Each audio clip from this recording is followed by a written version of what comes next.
Welcome back. Settle in. Get comfortable.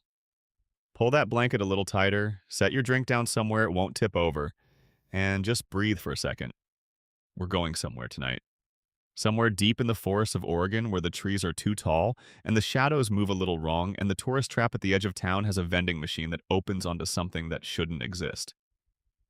We're talking about Gravity Falls, and we're going to sit with it for a while. 250 facts, corner to corner, top to bottom, from the first sketch on a sticky note to the statue that still stands somewhere in California, with moss growing over its concrete feet. You don't have to do anything except listen. This is just you and the Mystery Shack tonight, and there are so many things we haven't talked about yet. Let's begin. Section 1.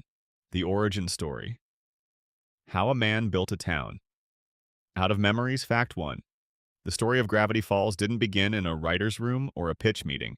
It began during a stretch of summers that Alex Hirsch spent between the ages of 9 and 13, when he and his twin sister Ariel would be dropped off at their great-aunt Lois's cabin somewhere out in the woods. Not a resort, not a planned vacation destination. Just a cabin surrounded by trees in the middle of somewhere that felt slightly removed from the ordinary world. Those summers, the loneliness, the strangeness, the particular quality of light through pine trees in the late afternoon, became the emotional bedrock of everything that followed.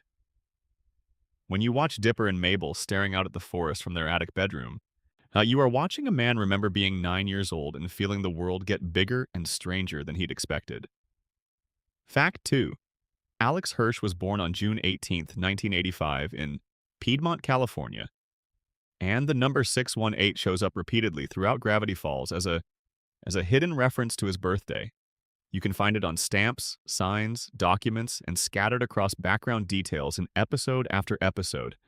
It became one of the show's most consistent Easter eggs, and once you know to look for it, you start seeing it everywhere. It's his way of quietly signing his name on every frame. Fact 3. Hirsch described himself growing up as that neurotic kid who would carry 16 disposable cameras everywhere. He was obsessive about documenting things, about capturing moments before they disappeared.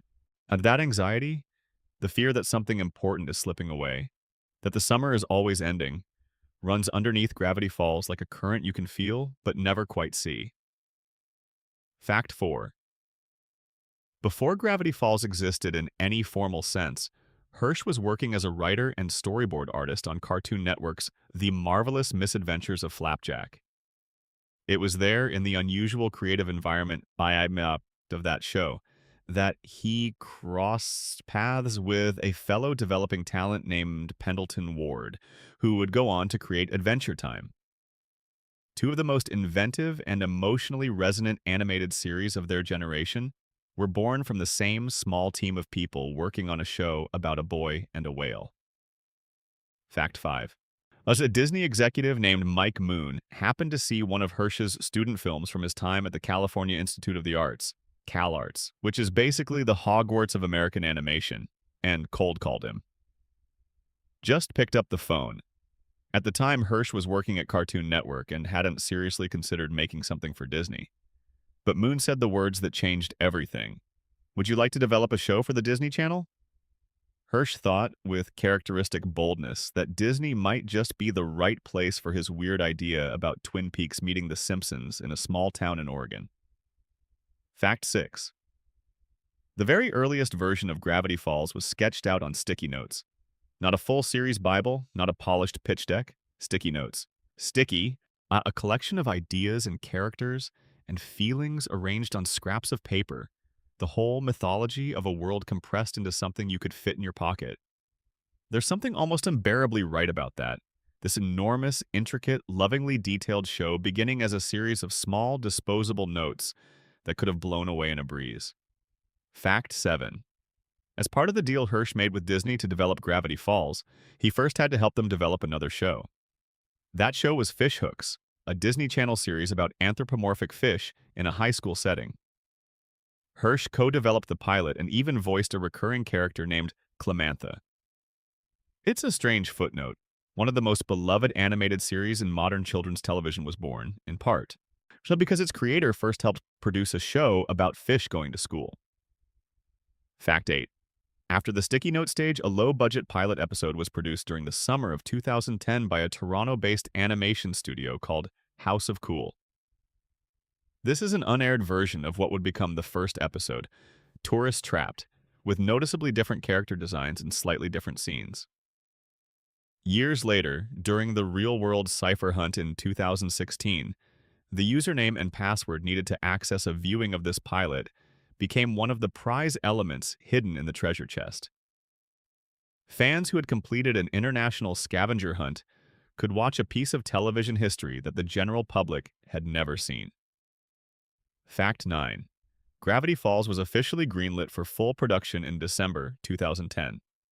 From that point, Hirsch assembled a team that would become notable in its own right, filled with college friends, newcomers to the industry, and experienced professionals who would go on to create some of the most acclaimed animated series of the next decade. Matt Brawley, who would create Amphibia, was a storyboard artist and director on Gravity Falls. Dana Terrace, who would create The Owl House, was an animator and storyboard artist. The Gravity Falls writers' room was essentially a minor constellation of future show creators. Fact 10.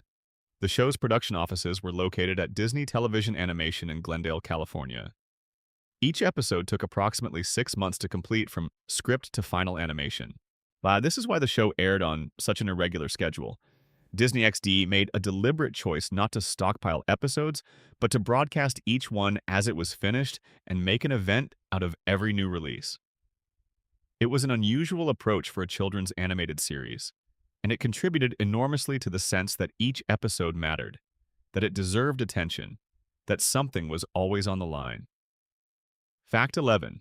The animation itself was produced in Korea by Digital E-Mation Inc. and Rough Draft Studios Korea Kamik Lued. Two studios responsible for bringing the incredibly detailed backgrounds and expressive character work to life. The backgrounds of Gravity Falls in particular are notable for their depth and hidden content. Background artists packed those pine tree vistas and mystery shack interiors with layers of detail that only obsessive pause and squint rewatchers would ever find. Fact 12. Hirsch has said in multiple interviews that he had the beginning, the middle, and the end of Gravity Falls worked out before he pitched it. The show was planned from the very start. This is not something that gets said about most animated series. Usually a show's mythology evolves as it goes, contradicting itself, building retcons over retcons. But Gravity Falls was different. When the secret in the Season 2 finale pays off a hint that was placed in the very first episode, that's not a coincidence or a lucky accident. That's a man who knew exactly where he was going. Fact 13. The show originally premiered with a sneak preview on June 15, 2012, following a Disney Channel original movie called Let It Shine. That preview episode was watched by 3.4 million viewers, a remarkable number for a new animated property's soft launch. The official premiere followed on June 29, 2012. Within weeks, it was clear something unusual was happening. By July 2012, the episode Double Dipper was watched by 4.18 million viewers, setting Disney Channel's best ratings with regular programming in more than 6 months in the total viewers and kids demographics. Fact 14. Hirsch originally envisioned Gravity Falls running for 2 or 3 seasons. In the end, he chose to conclude it after 2, announcing on November 20, 2015, that the series would end with its 2nd season. He was explicit that this was entirely his choice. The show wasn't canceled, it was finished. He felt the story had reached its natural conclusion. In a television landscape where shows frequently continue well past the point of meaningful narrative, Gravity Falls ended when it had said what it needed to say. Fact 15. The town of Gravity Falls, Oregon is entirely fictional, but it's inspired by real places. One strong candidate for the spiritual hometown is Boring, Oregon, which actually has a water tower that looks remarkably like the one in the show's opening credits. The town of Reedsport, Oregon, would later become permanently connected to Gravity Falls history in a way that nobody predicted. But we'll get to that story in its own time. Drop a comment right now and tell us where you're watching from and what time it is where you are. Look, there is genuinely something magical about the idea of all of us being in this together from different corners of the world, and If you haven't subscribed yet, now is a good time. It's completely free, and it helps this channel keep growing so we can keep making things like this. Section 2. The characters are real people, the Hirsch family in cartoon form. Fact 16. Dipper Pines is Alex Hirsch, not a version of him, not loosely inspired by him. Dipper is essentially Hirsch's self-portrait as a 12-year-old. Anxious, over-analytical, desperate to prove himself, carrying more cameras than he needs. The character's tendency to overthink simple situations, to research his way into and out of problems, to want very badly to be taken seriously. All of that came directly from Hirsch's memory of being that age and feeling the world demanding things from him. He wasn't sure he was ready to give. Fact 17. Mabel Pines is Ariel Hirsch, Alex's twin sister. Hirsch has been incredibly specific about this. Ariel really did wear wacky sweaters. She really did have a different ridiculous crush every single week. She really did want a pet pig desperately as a child. So desperately that she built a shrine to pigs in her room, surrounding herself with pig-shaped objects as a kind of prayer to the universe. When Mabel wins Waddles at the Mystery Fair in Season 1, that's a childhood dream that belonged to a real person finally, joyfully coming true in cartoon form. Fact 18. Grunkle Stan was inspired by Hirsch's grandfather, also named Stan, who was legendary within the family for telling tall tales and frequently messing with people just to get a rise out of them. Hirsch has said his grandfather was a man who would lie to your face with a completely straight expression and find the whole thing funnier than you did. That quality, the con artist warmth, the defensive humor, the love that only reveals itself sideways, is everywhere in Grunkle Stan's character. He is not a nice man by conventional standards. He is a deeply good man by the standards that actually matter. Fact 19. The character of Soas Ramirez was inspired by Hirsch's college roommate, a man named Jesus Chambrot, though some sources identify him as Jesus from college. A person who, in Hirsch's words, was this just friendly, lovable, and deeply strange human being. He was the kind of person who gravitated toward helping others, who stuck around long past when most people would have moved on, who found genuine joy in the mundane details of being alive. Seuss's warmth, his unconditional support for the twins, his quiet loneliness beneath all that enthusiasm, it all came from watching a real person exist in the world. Fact 20. Wendy Corduroy was inspired by a girl Hirsch had a crush on in his youth. What makes this detail especially interesting is a secondary revelation. Wendy's extensive list of ex-boyfriends in the show, the parade of terrible decisions and short-lived relationships that Dipper catalogs with barely concealed hurt feelings, those names were taken from the real list of boys that Ariel Hirsch had crushes on. The show is, in its way, and a deeply personal document. Many of its small humiliations and small joys were lived before they were drawn. Fact 21. Ariel Hirsch herself actually appeared in Gravity Falls. In the episode Roadside Attraction, one of the unnamed friends of Pacifica Northwest is voiced by Ariel Hirsch herself. She also conducted her own Ask Me Anything sessions on Tumblr for a period, engaging directly with the Gravity Falls fan community from the position of the person who helped inspire one of its most beloved characters. Her blog has since been deactivated, but pieces of it survive in the collective memory of the internet. Fact 22. Now. Dipper's real name is never spoken aloud in the show. He's Mason Pines on paper, but nobody calls him that. Dipper is a nickname given to him by Grunkle Stan, who noticed a birthmark on his forehead that looks like the Big Dipper constellation. This is a small, tender detail. The boy's most fundamental identity marker, the name he uses in the world, was given to him by the gruff, difficult, emotionally defended man who loves him most. It's all there in the subtext. Fact 23. The Pines family home is in Piedmont, California.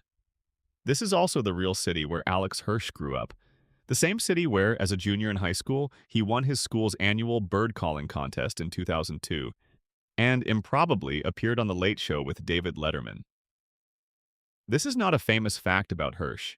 It is a wonderful fact about Hirsch. Fact 24. Gideon Gleeful.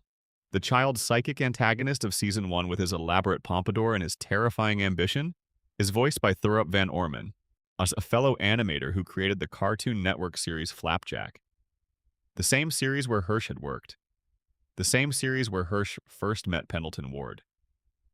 The small world of animation keeps looping back on itself in ways that feel almost supernaturally tidy. Fact 25. Pacifica Northwest's name is a direct reference to the Pacific Northwest region of the United States, where Gravity Falls is set. Her family, the Northwests, are presented as the founding family of the town, wealthy, connected, and sitting on a secret that goes back to the very origins of Gravity Falls. Her character arc, which moves from shallow antagonist to something considerably more complex and human, is one of the most complete transformations in the show. She earns her place among the heroes without the story ever pretending that her earlier cruelty didn't happen. Fact 26. Pacifica's parents, Preston and Priscilla Northwest, are voiced by Nathan Fillion and Carrie Walgren, respectively. Preston Northwest is one of the show's most quietly unnerving characters, not because he does anything dramatically villainous, but because the way he treats his daughter is recognizable in a way that the show's monsters aren't. The bell conditioning scene in Northwest Mansion Mystery, where it's revealed that Preston trained Pacifica to respond to a bell like an animal responds to a shock collar, is one of the most disturbing moments in the series. And it's played with understated horror, which makes it land harder. Fact 27. Ford Pines Stanford, the author of the journals, is voiced by J.K. Simmons, who at the time of the role was perhaps best known to general audiences for Spider-Man and Whiplash, though he would go on to win the Academy Award for Best Supporting Actor for Whiplash in 2015. Having an Oscar winner voice your show's enigmatic, dimension-hopping great uncle who spent 30 years as a prisoner of a dream demon is an objectively excellent choice. Fact 28. In flashbacks to Stan and Ford as children, the younger versions are voiced by actual child actors. But when the flashbacks show them as teenagers and young adults, Hirsch and Simmons voice them at their adult pitches, with no attempt to sound younger. The show made a conscious choice to prioritize emotional truth over vocal accuracy. You hear J.K. Simmons' gravity and Alex Hirsch's warmth even in scenes set decades in the past, and it means the characters' histories feel continuous with who they are in the present. Fact 29. Wendy Corduroy is voiced by Linda Cardellini, whose career spans Freaks and Geeks, ER, Mad Men, and Avengers. Endgame. Cardellini has spoken about Wendy as a character who presents a very deliberate kind of cool, the appearance of someone who has everything together, masking the reality of someone dealing with a complicated family situation and the particular pressure of being a teenager that younger kids look up to. The layers are there in the voice work if you know to listen for them. Fact 30. The character of Candy Chu is voiced by Nikki Yang, who is also the voice of BMO and Lady Rainicorn in Adventure Time. Grenda Grendinator, Mabel's other best friend, a large and physically robust and possessed of a magnificently deep voice, is voiced by Carl Farolo. Grenda's last name, incidentally, was not in the show's original design. A fan suggested it to Hirsch on Tumblr, and Hirsch liked it enough to declare it officially canon. Section 3. The Cryptograms and Ciphers. The show that taught kids cryptography. Fact 31. Every episode of Gravity Falls contains a hidden message encoded in a cryptogram at the end. These messages were placed there for viewers to decode, a challenge, a reward, an act of mutual respect between creator and audience. The show treated its viewers as people capable of solving puzzles, of learning cipher systems, of doing the intellectual work required to access the deeper layer of the story. Fact 32. Fact. Thus, the first cryptogram system the show used was the Caesar cipher, one of the oldest and simplest encryption methods in existence. You take the alphabet and shift it by a set number of positions. A becomes D, B becomes E, C becomes F. Or, running in reverse, D becomes A, E becomes B. The Gravity Falls version uses a shift of 3 positions backward. Every letter in the encoded message is shifted 3 positions forward in the alphabet, so to decode it, you shift each letter 3 positions back. Fact 33. The way the show taught its audience to use the Caesar cipher is hidden inside the opening theme song itself. At the end of the song, there is a whispered message. Played forward, it sounds like the vague whisper, "I'm still here." Played backward, it clearly says 3 letters back. That's the instruction. That the show embedded its own decoder key inside the atmosphere of the opening. A casual viewer would never find it. An obsessive one would decode the entire first season. Fact 34. The very first decoded cryptogram in the show, the one encoded in the opening credits themselves, reads, "Stan is not what he seems." This message was present from the very first episode, from the very first viewing of the show on June 15th, 2012. The revelation it pointed toward, the truth about Grunkle Stan's identity, his 30 years of living under his brother's name, the portal in the basement, wouldn't fully pay off until Season 2, Episode 11, which was literally titled, "Not What He Seems." That's over a year of real-world time between the hint and its resolution. Fact 35. Around Episode 7, the cryptogram system shifted from the Caesar cipher to the @bash cipher, a different encoding method where the alphabet is mirrored. A becomes Z. B becomes Y, C becomes X. The entire alphabet is reversed, so the letter at each position maps to its mirror position from the other end. The show signaled this change in the same way it had announced the Caesar cipher, through the reversed whisper in the opening theme, which changed to switch A with Z. Fact 36. Around Episode 14, a third cipher system was introduced. A 1Z26, where each letter is replaced by its numerical position in the alphabet. A becomes 1, B becomes 2, Z becomes 26. The whisper in the opening theme changed again, this time to 26 letters. The show was essentially running a rolling cryptography course in its opening credits, advancing the difficulty level as its audience became more practiced. Fact 37. When Season 2 began, the show upgraded to the Visionaire cipher, a significantly more sophisticated system that requires a keyword to decode. Unlike the previous ciphers, which had fixed rules you could apply to any message, the Visionaire cipher produces different outputs depending on the keyword used, making the coded messages essentially unreadable without knowing which keyword applies to that episode. The whisper changed to Key Visionaire. Keywords were hidden within each episode, requiring viewers to watch carefully and find the specific word or phrase that unlocked the message. Fact 38. Some of the decoded cryptogram messages were humorous and self-aware, inside jokes for the most obsessive fans. Others were genuine foreshadowing, and hinting at plot developments that wouldn't occur for months. One message, appearing in the episode Not What He Seems during the height of the Stan mystery, decodes to the phrase, "He's lying? Someone you know is hiding the truth." The show was always simultaneously playing 2 games at once, the story on screen and the puzzle underneath. Fact 39. In the episode Dreamscaperers, when Bill Cipher delivers his iconic monologue about knowing lots of things, his triangular form briefly flashes through a rapid sequence of images.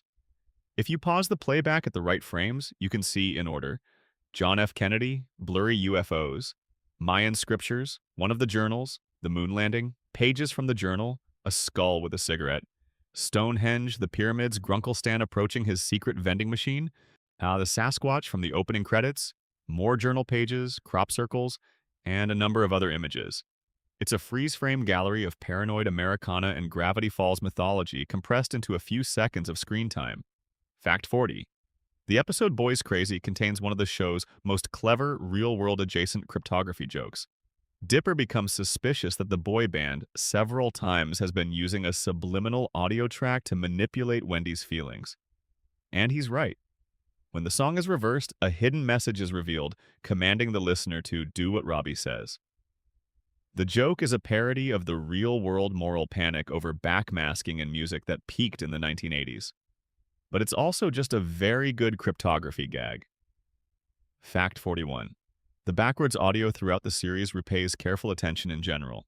At the end of the Gideon Rises episode, reversed audio in the credits says, "I'm still here." A message from Bill Cipher, confirming that despite everything that happened in that episode, the real threat hasn't been dealt with. The message functions as both cryptographic puzzle and dramatic irony. Fans who decoded it before the Season 2 premiere had months to sit with the knowledge of what was coming. Fact 42. A Caesar cipher hidden in the bottom of a page in one episode. Pause just as Stan opens a book to the pituitary gland page. Reads, "Puberty is the greatest mystery of all. Also, go outside and make friends." This is the show at its most purely delightful, placing an absurd, warmly embarrassing message in a place only the most dedicated pause and scrutinize viewers would ever find, and making it something completely unexpected.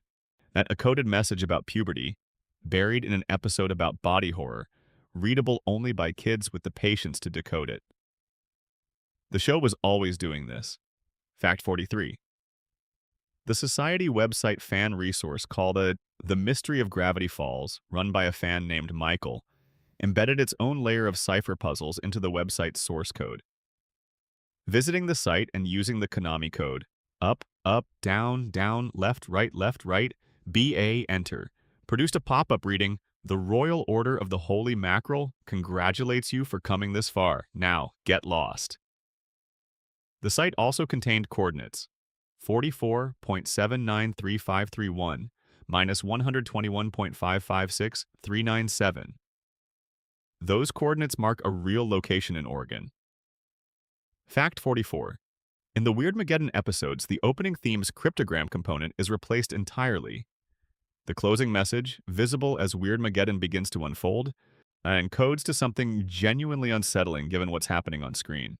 The show's cipher tradition, which had started as a gentle puzzle for attentive kids, transformed in its final act into something that felt more like the cryptic last transmissions of a world ending. Fact 45. Hirsch's number 618 appears encoded in various cipher forms throughout the show, not just in its plaintext form. The birthday Easter egg runs so deep that some fans have cataloged dozens of instances across both seasons. It's his signature, the quiet way a creator leaves their fingerprints on every corner of a world they built. Section 4. The opening credits are hiding everything. Fact 46. The Gravity Falls opening title sequence is one of the most information-dense 30-second pieces of animation in the history of children's television. Every image and every transition, every frame that flashes by in under a second contains something, a hint, a prophecy, a character who hasn't been introduced yet, a symbol that won't make sense for another 18 months. It was designed to be watched dozens of times by people who paused it and mapped it and argued about it online. Fact 47. In the very opening shot of the title sequence sweeping through the pine forest, there is a single frame, blink and you miss it, of a large, hairy creature running through the trees that resembles Bigfoot. It's there for one frame, barely registering to a conscious viewer, but sinking into the subconscious impression that this is a place where strange things live in the edges of the frame. The show never makes explicit what this figure is as. It's just there every time in the forest. Fact 48. The sequence includes a rapid montage of Polaroid photographs falling through the air. Among those photographs are images of every major villain the twins will encounter throughout the show. The Summerween Trickster, the Gnomes, the Hand Witch, Gideon, Blendin Blandin. These are all characters who hadn't been introduced yet when the opening first aired. First-time viewers saw faces they couldn't identify. Rewatchers saw in each one a preview of terrors to come. Fact 49. In one of those falling Polaroids, there is a brief image of a man in the background that fans identified as Alex Hirsch himself, placed among the rogue's gallery of monsters and villains. Either this is a self-deprecating joke about the difficulty of being a showrunner, or the show is gently suggesting that its creator is himself a suspicious character. Both interpretations have their merits. Fact 50. The title card at the end of the opening sequence flickers for a fraction of a second. If you catch it and pause on it, the flickering version reads JUDYLWBIDOOV, which is Gravity Falls encoded with the Caesar cipher. The show was encoding its own title in its own opening, as if double-checking its work. Fact 51. The Bill Cipher Zodiac Wheel. The circular diagram covered in symbols that surrounds the show's central antagonist flashes on screen at the very end of the opening credits. Most first-time viewers registered it as atmospheric decoration, a spooky, occult-ish image that fit the show's mysterious tone. In fact, every symbol on that wheel represents a specific character. The pine tree is Dipper. The shooting star is Mabel.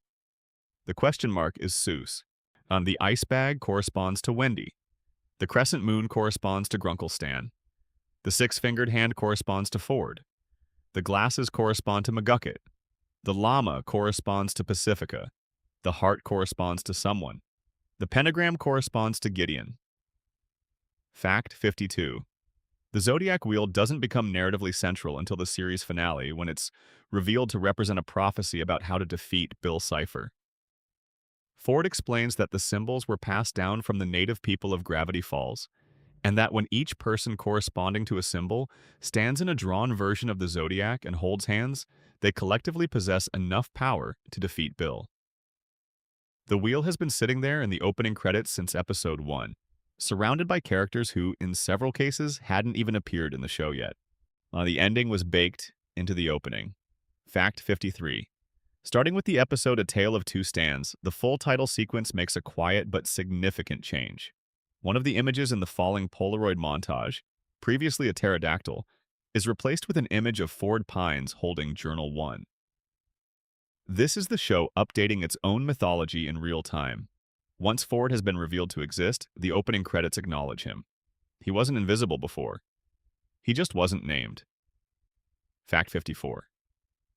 During the Weirdmageddon story arc, the opening sequence is replaced with a corrupted, distorted version. Every main character in the sequence is replaced with Bill Cipher or one of his interdimensional associates. The title card flickers to the Caesar-encoded version and stays there. The creator credit reads, "Created by Bill Cipher," instead of the usual credit. And if you reverse the audio of this apocalyptic opening, Bill can be heard saying, "I'm watching you nerds." Fact 55. In the final episode of the series, the closing version of the corrupted title sequence ends with Alex Hirsch's voice, replacing Bill's, saying "Goodbye Gravity Falls." It's the only time in the entire run of the show that the reversed audio in the title sequence is a direct personal address from the creator to the audience. The show, which had always been hiding things in plain sight, chose to end with perfect transparency. Fact 56. The opening credits also contain a brief shot of Dipper reading his journal in the woods, while in the background, tiny glowing eyes are watching him from the trees. These eyes belong to Bill Cipher, who, as the show later makes clear, was aware of and interested in Dipper from the moment he found Journal 3. The demon was present in the first scene of the show. He was always watching. Fact 57. One frame in the opening shows gravity literally reversing. Objects rising, Mabel floating upward, the world momentarily defying physics. This is a direct reference to the title of the show, a visual pun on the concept of falling gravity. But it's also a preview of the episode Not What He Seems in Season 2, where anomalous gravitational events become a central plot element. The show predicts its own Season 2 storyline in a single frame of its opening credits. Fact 58. The water tower scene in the opening is a specific design reference. Some fans have noted its resemblance to the water tower in Boring, Oregon, that real town whose name contains its own self-aware humor, sitting out there among the pines as an accidental monument to unremarkable places hiding remarkable things. Fact 59. In the opening, for one frame, there is a shot of a stamp with the number 618. Alex Hirsch's birthday. It's there every single episode, every single time, blink and miss it. It's not meaningful to the show's mythology. It's just his quiet insistence on leaving his mark in the corner of the frame, like a painter signing a canvas. Fact 60. The opening sequence changes 3 times over the course of the show. Once when the Weirdmageddon arc begins and reality distorts, once at a subtler level when Ford's existence is acknowledged, and once in a small adjustment that longtime viewers might catch, but casual ones would never notice. As the show's credits are not static, they evolve with the story. They are a living document. Section 5. Voice acting deep dives. The voices behind the pines. Fact 61. Alex Hirsch voices four primary characters in Gravity Falls: Grunkle Stan, Seuss Ramirez, Old Man McGucket, and Bill Cipher. These four characters are among the show's most important: the father figure, the surrogate big brother, the tragic mad genius, and the primary villain. The fact that the same voice actor gives life to all of them creates an odd underlying unity, something subliminal and hard to place until you know it's there. Fact 62. Bill Cipher's voice is distinct from Hirsch's other characters: higher, stranger, with an unsettling cheerfulness that makes every syllable feel slightly wrong. Hirsch has described the experience of voicing Bill as genuinely weird, a kind of performance he had to get into a particular mental space to produce. Bill doesn't sound like a monster. He sounds like someone who finds monsters amusing, which is considerably more disturbing. Fact 63. The voice of Seuss, Hirsch has said, is essentially the result of what happens when he tries to do an impression of his friend Jesus. Not a precise imitation, but an emotional impression. The warmth, the slight hesitation, the way Seuss delivers observations as if he's genuinely working through them in real time and finding them surprising. All of that is Alex Hirsch trying to capture what it felt like to be in the same room as someone who met the world with that quality of open, unguarded attention. Fact 64. 64. Jason Ritter, who voices Dipper, is the son of the late actor John Ritter. Said he had previously been known primarily for his live-action work on Parenthood and various film roles. His performance as Dipper is notable for its restraint. Ritter rarely plays for the obvious emotional beat, instead giving Dipper a slightly muffled quality, a boy who doesn't yet know how to express what he's feeling, and so expresses it sideways through action, through research, through stubborn insistence on solving the problem. It is, arguably, one of the best performances in the show. Fact 65. Kristen Schaal, who voices Mabel, came to the role with an already considerable reputation from Flight of the Conchords, Bob's Burgers, and her work as a correspondent on The Daily Show. Mabel is in some ways an easier character to make work. Mabel's emotions are on the surface, immediate, unguarded, but Schaal brings a specificity to her that prevents Mabel from ever feeling generic. There's a real intelligence underneath the bounce, and Schaal makes sure you can hear it. Fact 66. In flashbacks to when Dipper and Mabel were younger, in elementary school, they are still voiced by their adult actors, Jason Ritter and Kristen Schaal, without any pitch modification. The show made the same choice here as it did with Stan and Ford. The emotional continuity of a familiar voice matters more than acoustic realism. You hear the same Dipper, the same Mabel, at every age. The children they were are recognizably continuous with the children they are. Fact 67. Wendy's voice, Linda Cardellini's contribution to the show, brings something that could easily have been a one-note character into something considerably more interesting. The cool, older teen who works at the tourist trap is a stock figure in stories like this. Cardellini makes Wendy specific. She sounds like someone who has genuinely made peace with her circumstances, who has chosen her attitude toward her life rather than being simply passive within it. The ease in her voice is earned, not assumed. Fact 68. Blendon Blandon, the time traveler from the year 207-012, the tilde is part of the year, indicating how far into the future the calendar has extended, is voiced by Justin Roiland, who is best known as the voice of both Rick and Morty. Roiland and Hirsch were friends before either of them had television shows, and the Rick and Morty/Gravity Falls connection runs considerably deeper than a single guest voice role. Fact 69. The show's voice director was Ginny McSwain, whose name appears in the credits of all 40 episodes.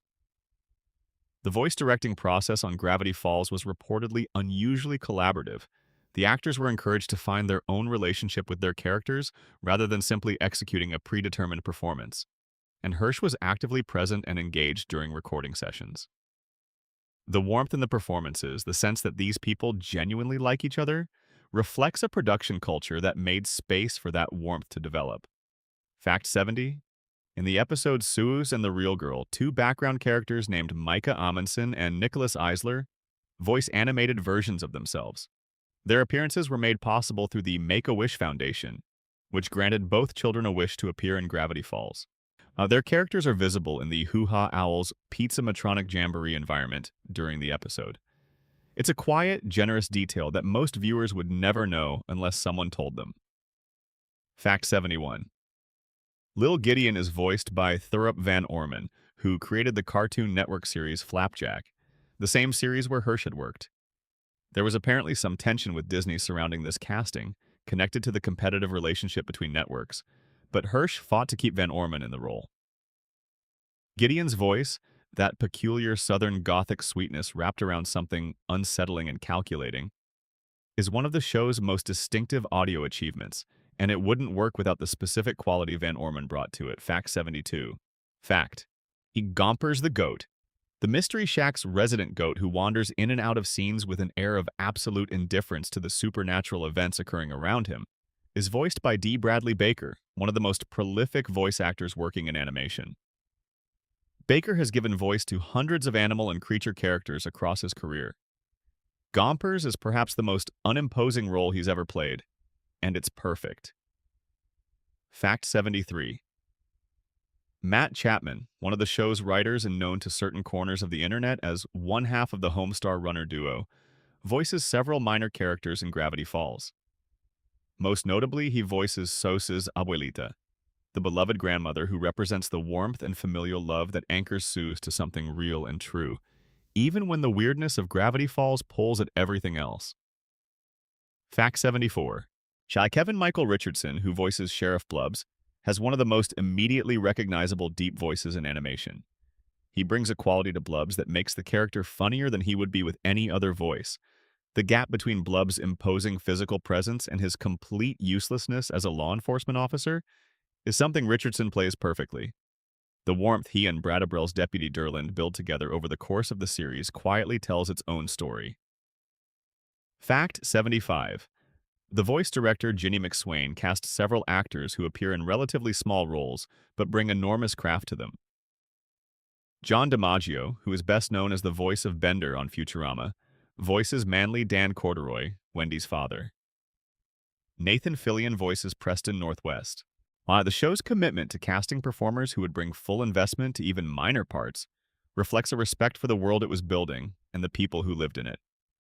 Section 6. Bill Cipher's Dark Mythology. The Triangle at the End of Everything. Fact 76. Bill Cipher is a two-dimensional being from the second dimension, a flat reality where the third dimension wasn't just an unknown, it was actively illegal to even mention it. Growing up in that world, Bill could see through to the third dimension anyway. He saw something the rest of his world had been forbidden to acknowledge. What the show and subsequent materials reveal about that early life is a portrait of a being fundamentally alienated from his own reality. Someone who perceived more than his world would let him say. Fact 77. The Book of Bill, published by Alex Hirsch in 2023, revealed that Bill's destruction of his home dimension was likely an accident. This complicates the character considerably. Bill has long been presented as someone who destroyed his own world with malicious intent, as evidence of the depth of his evil. The revision, that it was an accident born from his need to understand the third dimension that his society had forbidden him to acknowledge, doesn't excuse anything that followed.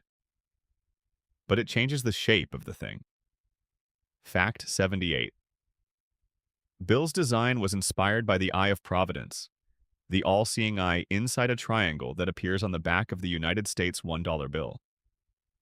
The use of that specific image, so deeply embedded in American iconography and so heavily associated with conspiracy theories and secret societies, was deliberate. Bill Cipher represents something that Hirsch wanted to feel simultaneously ancient, American, and sinister. He succeeded. Fact 79. Bill calls Dipper Pine Tree throughout the series. He calls Mabel Shooting Star, Ford's Sixer, a reference to his 6 fingers, Seuss ? These are the characters' corresponding symbols on the zodiac wheel. Bill identifies people not by their names but by their symbolic roles in a prophecy about his own defeat. He's simultaneously intimate and depersonalizing.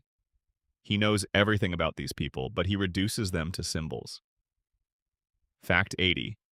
The phrase Bill Cipher says as he is defeated in the finale, played backward, is AXOLOTL, my time has come to burn. I invoke the ancient mystery. Backwards I return. This message confirmed, for fans who decoded it, that Bill had not been destroyed but sent somewhere. The axolotl, a real-world amphibian that has the biological ability to regenerate lost limbs, became the key to understanding what happened to Bill after Weirdmageddon. Fact 81. The axolotl is revealed in the Book of Bill to be an immensely powerful extra-dimensional entity who offered Bill a deal. In exchange for giving up something dear to him, Bill would be sent to the Theraprism in Dimension 5150, a place outside of time and space intended to rehabilitate the deceased before reincarnation. Bill, characteristically, has no intention of being rehabilitated. Fact 82. Bill's signature closing phrase, reality is an illusion, the universe is a hologram, buy gold, buy, became one of the show's most quoted lines. It's absurdist, it's menacing, and it's somehow perfectly calibrated to be both. The buy gold part, tacked on at the end of a series of genuinely unnerving existential statements, has the quality of a punchline that makes you feel slightly worse about laughing at it. Fact 83. In Dreamscaperers, when Bill possesses Stan's mind to search for the safe combination, we get our first extended look at what it means to be inside a person's subconscious when Bill is in charge. The imagery in Stan's mindscape is deeply tied to his history: the boxing glove, the trophy, the childhood, the brother. Bill walks through the most personal spaces of a man's interior world as casually as someone going through a stranger's medicine cabinet. It's a violation, and the show presents it as one. Fact 84. The sock opera episode, in which Bill possesses Dipper's body while Mabel is staging a puppet show, is notable for how much Bill enjoys inhabiting a physical form. He runs the body ragged, stretching its limits, delighting in the sensation of having muscles and nerves and the ability to interact with the physical world. Bill is fundamentally a being of pure mind, and the body is a novelty he can't help but abuse. The episode is funny and frightening in equal measure. Fact 85. Bill's inner circle of interdimensional associates, 8-Ball, Teeth, Keyhole, Cryptos, Hectagon, Amorphous Shape, Pyronica, Pacifier, and Xanthar, are all visually distinct creatures from different dimensions, each one impossible in a different way. They are described in the Book of Bill as beings who joined Bill specifically because they were drawn to chaos, to the dismantling of order, to the end of things. They are his friends in the way that destruction has friends. Fact 86. The Pyramid. The enormous pyramid that Bill constructs in the center of Gravity Falls during Weirdmageddon is made from petrified townsfolk. The citizens of Gravity Falls who couldn't escape during Bill's initial assault were turned to stone and stacked into a throne for the demon to sit upon. It's one of the show's most genuinely horrifying images, and it's treated with exactly the weight it deserves. Fact 87. Ford's relationship with Bill began as what Bill framed as a collaboration between equals, a brilliant human researcher and an ancient being of immense knowledge, working together to understand the universe. Bill recognized Ford's intelligence and ambition and shaped himself into exactly the kind of intellectual companion Ford had always wanted. It was a con, start to finish, built on Ford's loneliness and his hunger to be understood. The Book of Bill suggests that somewhere beneath the manipulation, something in Bill's feeling toward Ford was genuine, which somehow makes it worse, not better. Fact 88. The incantation used to summon Bill's cipher, Triangulum Entangulum Metaphoris Dominus Ventium, is not real Latin, though it has the rhythms and patterns of a real summoning formula. Latin scholars have noted what the phrases approximately suggest, but the show never provides a translation. The words exist to sound like the kind of thing that shouldn't be said. They accomplish this effectively. Fact 89, Bill's laugh. That cascading, a gleefully unhinged cackle that Hirsch delivers with obvious relish, was reportedly something Hirsch developed over multiple recording sessions, looking for the specific pitch and rhythm that conveyed both genuine amusement and complete indifference to the suffering of others. The laugh needed to convey that Bill found all of this genuinely funny, that it was fun for him. That is perhaps the most frightening quality of the character. Fact 90.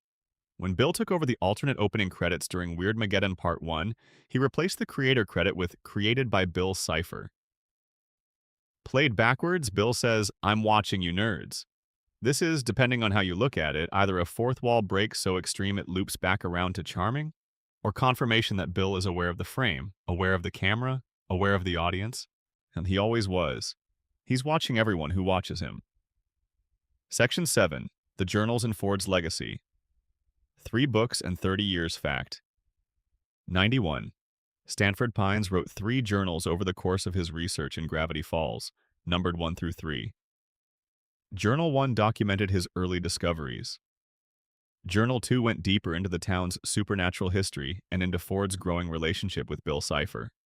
Journal 3, the journal that Dipper finds hidden beneath a loose floorboard in the forest floor, is the most personal and the most dangerous, the final one Ford wrote before being pushed through the dimensional portal by Stan. Fact 92. The phrase written at the beginning of Journal 3, "In this journal I will record my amazing discoveries and the strangest events I have ever witnessed," is immediately followed, high in the same journal, by the warning, "Trust no one." This is Ford's fundamental failure and his belated wisdom expressed in sequence. First the wonder, then the damage. The journal is, in microcosm, the whole arc of his story. Fact 93. The journals themselves became real objects in 2016, when Hirsch published Gravity Falls Journal 3, a 288-page companion book designed to look like the actual journal, complete with full-color replicated pages, original content not seen in the show, monster entries, hidden secrets, and the complete chronicle of Stanford Pines' backstory. It became a #1 New York Times bestseller and remained on the bestseller list for nearly a year. More than 1.3 million copies have been sold. Fact 94. The special edition of Journal 3 released in limited quantities of 10,000 copies in June 2017. Some included blacklight writing, messages that are invisible under normal light and only readable with an ultraviolet light source. It also included parchment pages, a monocle, removable photos and notes, and original content not found in the standard edition. Copies of the standard edition predating the New York Times bestseller designation are now considered collector's items, their jacket covers cleaner without the bestseller banner. Fact 95.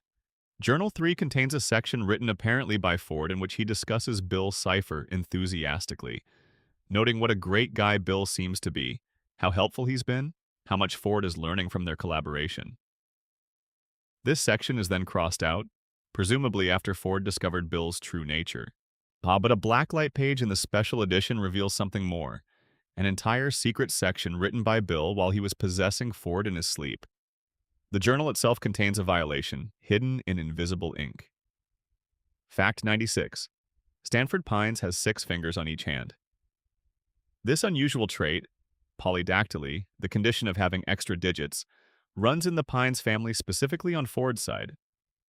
It is connected to the reason Ford's childhood was difficult, to the academic opportunities that opened up for him because of it, and ultimately to his arrival at Gravity Falls. The 6-fingered hand on the cover of the journals is both a practical identifier and a symbol of everything Ford both gained and lost because of who he was. Fact 97. Journal 1 was found by Gideon Gleeful, who used it to augment his psychic act with actual knowledge of Gravity Falls' supernatural phenomena. Journal 2 went missing. Its location for most of the show is unknown. Journal 3 was the one Dipper found. Stan had all 3 journals in his possession by the end of Season 1, having retrieved them through various means, because all 3 were required to power the portal beneath the mystery shack that would bring Ford home. Fact 98. Ford spent 30 years trapped in other dimensions after being pushed through the portal. He traveled extensively through the multiverse, accumulating knowledge, surviving by his wits, and presumably thinking about the brother who had done this to him with every passing year in a place that wasn't home. When he finally returns, he's different, hardened, more intense, carrying the weight of 3 decades of interdimensional survival. J.K. Simmons voices this weight perfectly. Fact 99. In Journal 3, the fake page on the inside cover reads, "Property of Stanford Pines." Below it, in writing that's only visible when the page is highlighted, are the coordinates 44.793531 minus 121.556397. Those coordinates mark a real location in Oregon. Ford, or rather Hirsch, was hiding a real-world location inside a fictional document. The coordinates show up in fan discussions of the show's relationship to Oregon geography. Fact 100. Ford's research into Gravity Falls began because the town was the single location on Earth with the most concentrated weirdness, a natural convergence point for paranormal phenomena, where the walls between dimensions were thin and the laws of physics were somewhat advisory. Ford was drawn there by his academic interest in anomalous phenomena, by a grant, and by the chain of events that would eventually put him in the same room as Bill Cipher, who had been waiting for exactly this kind of mind to walk through the door. Fact 101.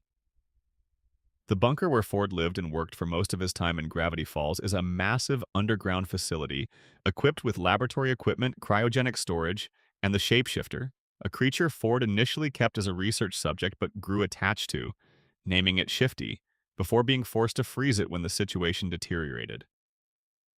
The bunker represents Ford at his most isolated, brilliant, useful, completely alone, gradually losing his grip on what was real and what was Bill's influence. Fact 102.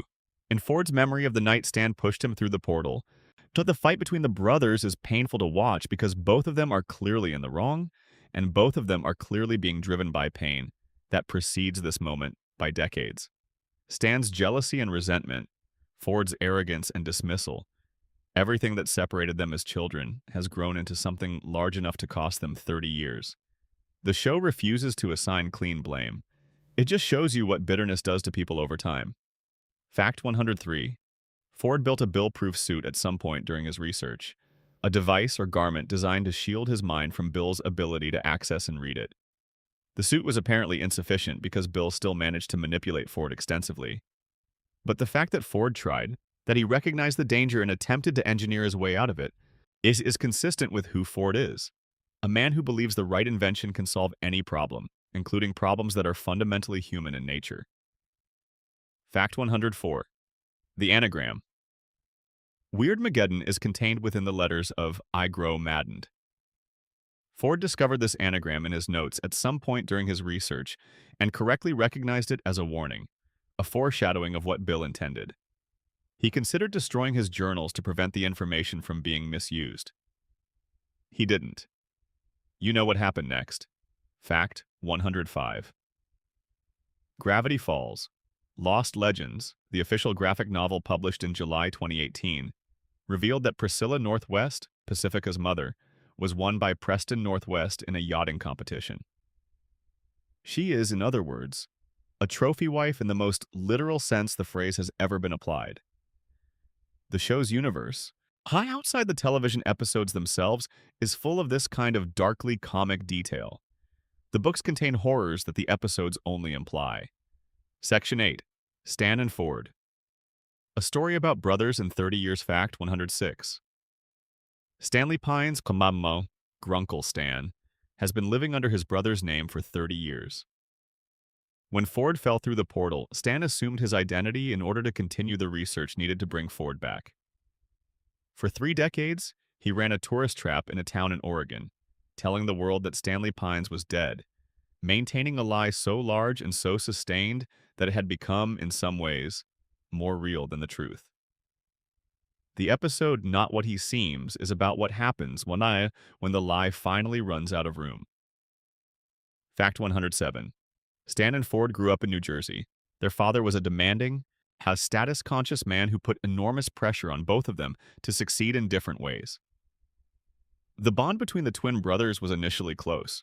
The story of the Stano War, the boat they were going to sail around the world together, and the fracturing of that bond is the emotional spine of the show's mythology. Everything else, including Bill Cipher and the portal and the fate of Gravity Falls, ultimately unfolds in the shadow of what happened between two brothers from New Jersey. Fact 108. The Stano Warboat is a detail that rewards attention across both seasons. In the second episode, The Legend of the Gobblewonker, Stan has the twins board a wrecked old fishing boat named Stano War for a family photo. Most viewers don't catch the name on the first watch.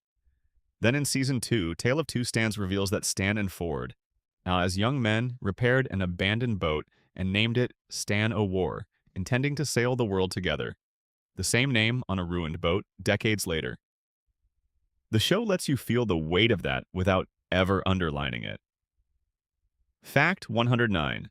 Stan's legitimate name, Stanley Pines, was legally changed after he was pushed out of his family home following the incident that got Ford's science project destroyed.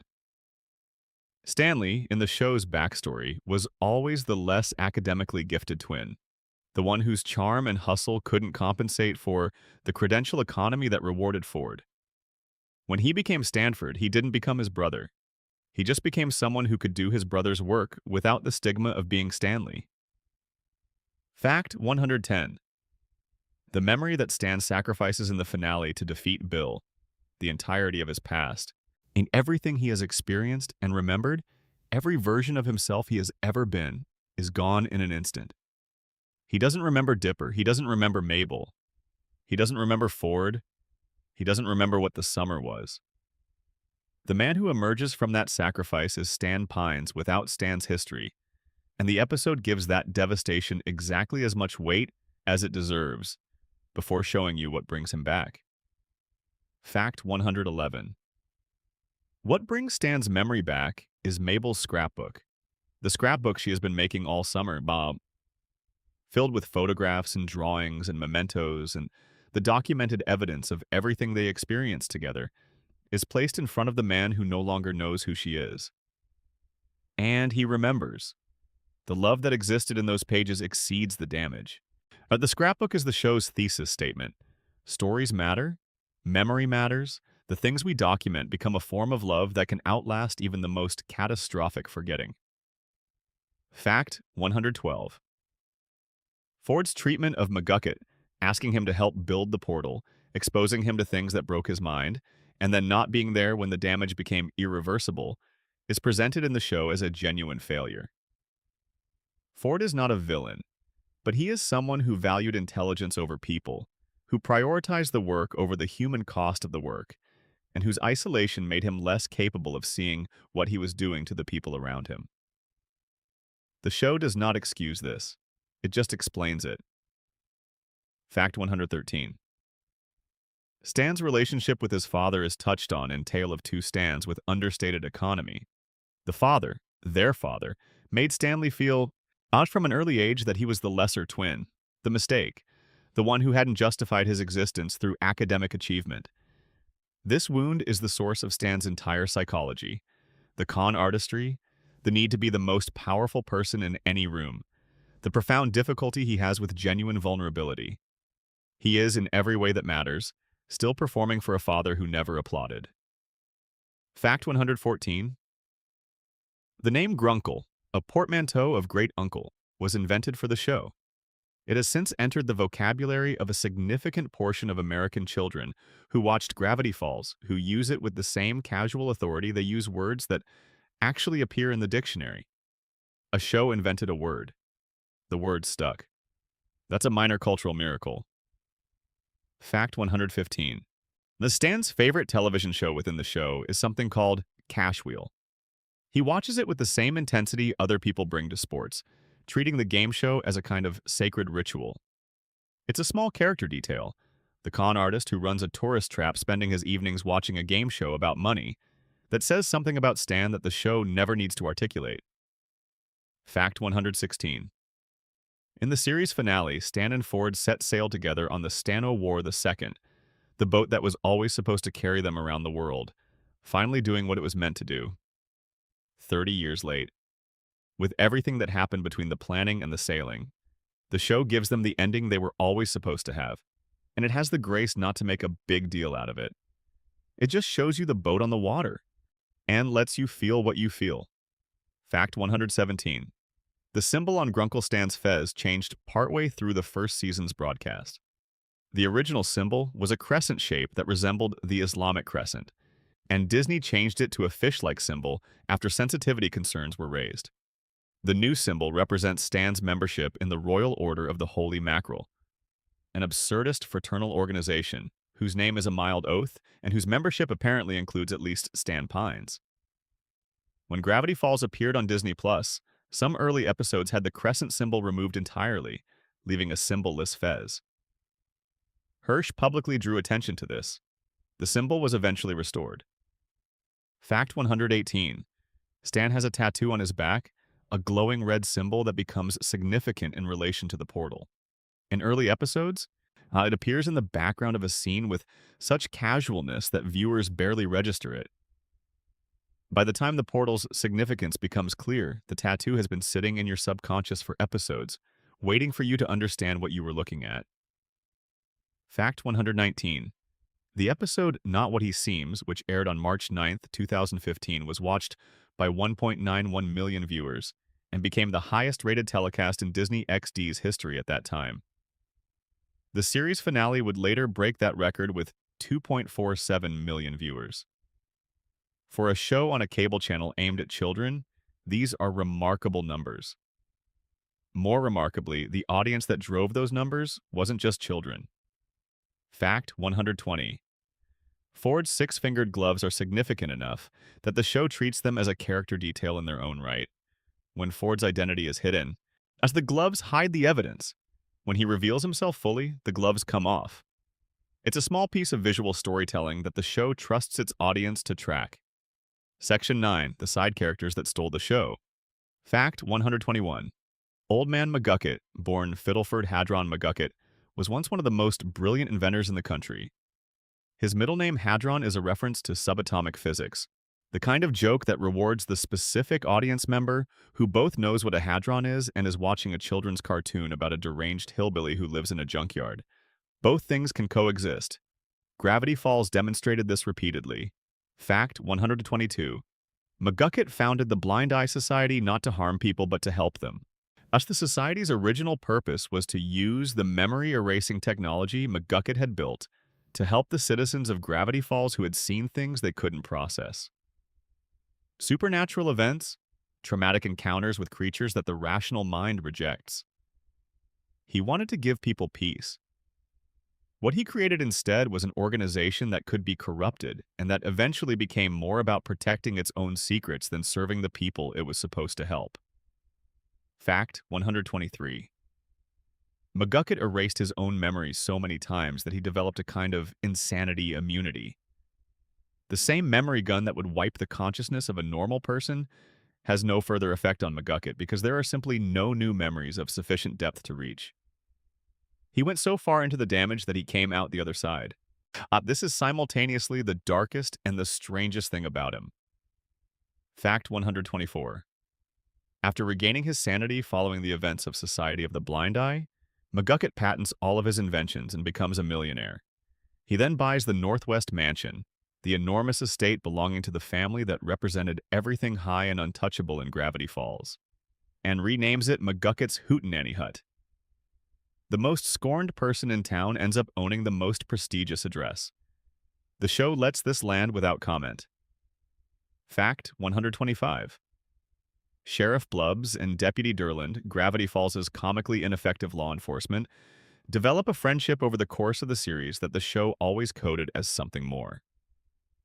Hirsch was explicit in interviews that they were meant to be a couple, and Disney's restrictions on explicit LGBTQ+ representation prevented him from making this clear on screen. By the finale, when the two of them are seen embracing in the chaos of Weirdmageddon's aftermath, the show is as direct as it could manage within the constraints it was working under.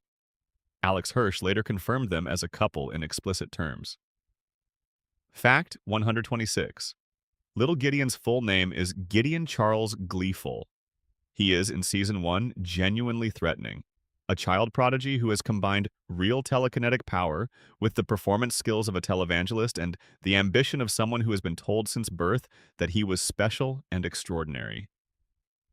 His obsession with Mabel is presented with appropriate discomfort. His redemption arc, which begins when Dipper convinces him that Mabel never genuinely loved him and that he needs to let her go, is unexpectedly moving. Mostly because it asks Gideon to do something real and difficult, and he does it. Fact 127. Robbie Valentino, Wendy's emo boyfriend and Dipper's romantic rival, is voiced by T.J. Miller, who appeared as Weasel in the Deadpool films. Robbie is presented as antagonistic to Dipper for most of his appearances, but the episode that reveals he hid a subliminal message in a song to make Wendy take him back, a desperate act of insecurity and manipulation rather than confident villainy, rounds him out considerably. He's not a bad person. He's a teenager who doesn't know how to handle wanting something he's losing. Fact 128. Candy Chew and Grenda, Mabel's two closest friends outside the family, represent two different kinds of social outsider. Candy is quiet, cerebral, and shy. Grenda is large, loud, and physically imposing in ways the show consistently presents as straightforwardly positive. Both of them are exactly as important to Mabel as the show suggests. Not accessories to the main character, but genuinely individual people who love her back. Fact 129. The gnomes from the very first episode, the pack of small supernatural creatures who try to make Mabel their queen, continue to appear in the background of episodes throughout the series. They never get a major storyline after Tourist Trapped, but they're always there, occasionally glimpsed in the forest or at the edge of scenes, presumably still pursuing their unsuccessful campaign to acquire a queen. Jeff, their leader, maintains his dignity throughout all of this, which is arguably the most impressive thing about him. Fact 130. Lazy Susan, the cheerful waitress at Greasy's diner who develops a crush on Stan in Season 1, is voiced by Jennifer Coolidge. She appears in relatively few scenes, but each one is memorable primarily because Jennifer Coolidge is exactly who she is, and this works perfectly in Gravity Falls register. Fact 131. The Shapeshifter by Mauman, the creature from Ford's bunker who can take any form it has ever seen, is voiced by Mark Hamill. Luke Skywalker is, in Gravity Falls, an extra-dimensional horror that takes the form of its victims and uses their faces to frighten and disorient. Mark Hamill brings genuine menace to the role, as he has done in many voice acting performances across his career. The casting is a treat. Fact 132. About Pacifica Northwest's parents, Preston voiced by Nathan Fillion, Priscilla voiced by Carrie Walgren, are fascinating specifically because they're not monsters in the supernatural sense. They are recognizably human in their toxicity. Status-obsessed, controlling, willing to use their daughter as a prop in the performance of their family's image. The bell conditioning scene in Northwest Mansion Mystery makes explicit something that had been visible in Pacifica's behavior from the moment she appeared. She learned her cruelty. She learned what she needed to do to be safe in her own home. Fact 133. Grenda's last name, Grendinator, came from a fan suggestion to Alex Hirsch on Tumblr. Hirsch liked it and declared it canon. But there is something deeply pleasing about the official surname of a major recurring character in a Disney animated series being the result of a teenager sending a message to a showrunner on a social media platform that no longer exists in the form it took then. Fact 134. Toby Determined, the bumbling local journalist who runs the Gravity Falls Gossiper, is one of those background characters who rewards attention. He is perpetually failing at basic journalism in a town that is overflowing with actual news, apparently constitutionally incapable of recognizing a real story when it bites him. He represents perhaps a gentle satirical point about the limitations of local media. Fact 135. So the character of Agent Powers is voiced by Nick Offerman, Ron Swanson of Parks and Recreation, which means that every time the government investigates the anomalous events in Gravity Falls, the investigation is being led by one of the most beloved comedy actors in modern television. This is not played for irony. Agent Powers is played straight as a competent and serious professional, which is in its own way funnier than if the show had leaned into the casting. Section 10. Easter eggs and freeze-frame secrets. Fact 136. The Blind Eye Society's symbol, a crossed-out eye, appears in backgrounds throughout both seasons, long before the society is revealed in Season 2, Episode 7. It shows up on walls, signs, and in documents. Fans who were paying attention spotted it repeatedly, but couldn't place its significance until the society itself appeared. It was hiding in plain sight for over a year of real-world viewing time, visible to anyone who looked. Fact 137. In the episode Tourist Trapped, when Dipper finds Journal 3 in the hollow of a tree in the forest, if you look carefully at the surrounding foliage, you can see tiny glowing eyes among the leaves. Those eyes belong to Bill Cipher. Bill was there when Dipper found the journal. He was watching from the first moment Dipper touched it. The demon, who is the show's greatest threat, was present in the show's very first episode, invisible in the background. Fact 138. Well, the episode Irrational Treasure features a scene where the twins find a historical document revealing that Nathaniel Northwest Wajamama, the supposed founding father of Gravity Falls, was not actually the town's founder, but a patsy mayor selected for his gullibility. The document includes a line describing Nathaniel as having been chosen because he would stand in the park and hitting himself with a large boating oar until he blacked out. Another line reads, "I am going to eat this entire oak tree because I am a powerful wizard." This is freeze-frame comedy hidden inside a piece of in-universe historical documentation. Fact 139. In the same episode, an official document contains the following buried text. An enormous, evil, time-devouring baby from another dimension is frozen in an Antarctic glacier. Fortunately, glaciers never melt, so we should be fine. This is a setup for the Time Baby character that doesn't pay off until later. It's also an extremely dark climate change joke hidden inside a historical parody, readable only by viewers who paused and read the fine print. The show was always doing 2 or 3 things at once. Fact 140. The number of candles on Mabel's sweater in the very first episode is 12, corresponding to the twins' age.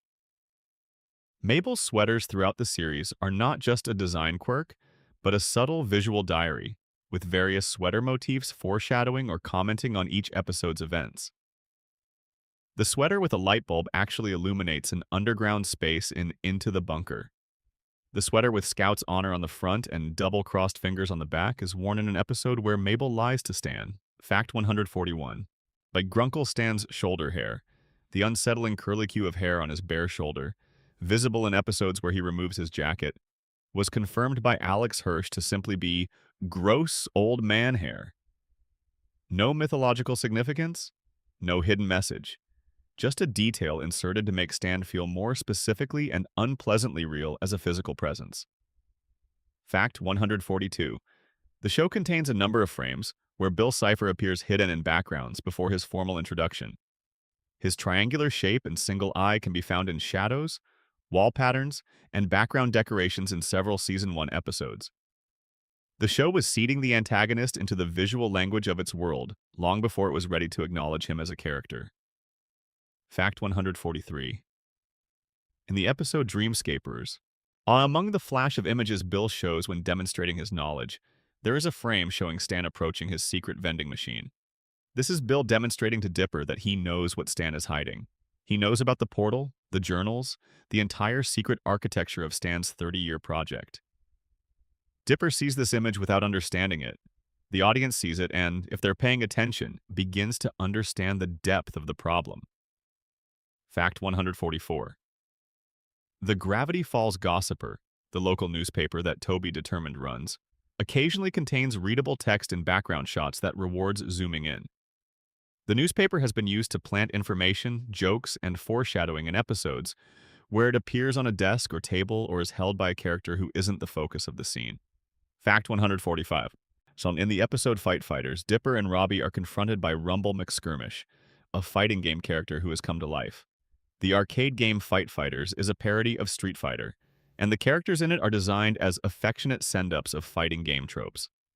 This is one of several instances where Gravity Falls engages directly with video game iconography.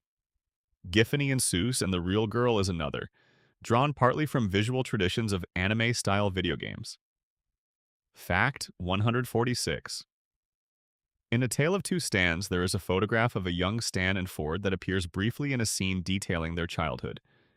If you examine the photo carefully, it shows the brothers at an age consistent with the summers Hirsch himself spent at his great-aunt's cabin, which means that, at some level, the photograph of the fictional twins is a substitute for a photograph of the real twins, Alex and Ariel Hirsch, at the age that all of this began. Fact 147.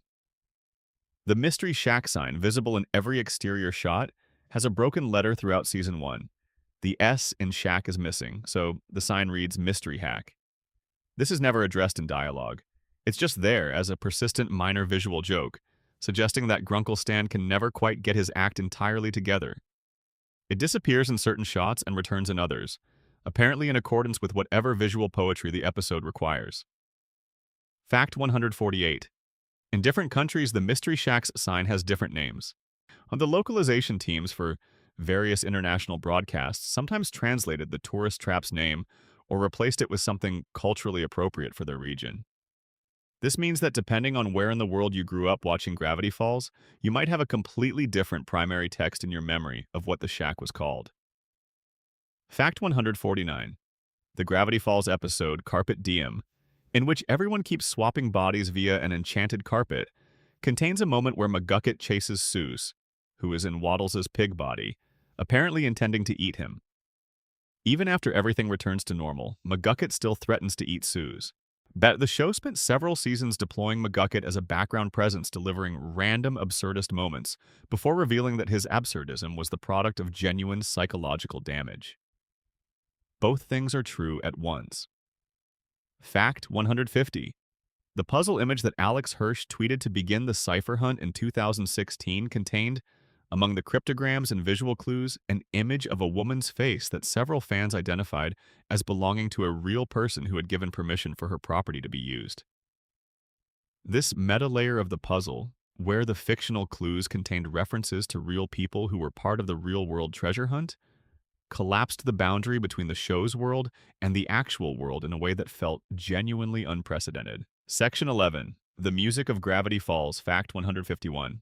The Gravity Falls main title theme was composed by Brad Breek, who was at the time a member of a Los Angeles-based experimental punk band called The Maishi and was transitioning into a career writing music for television.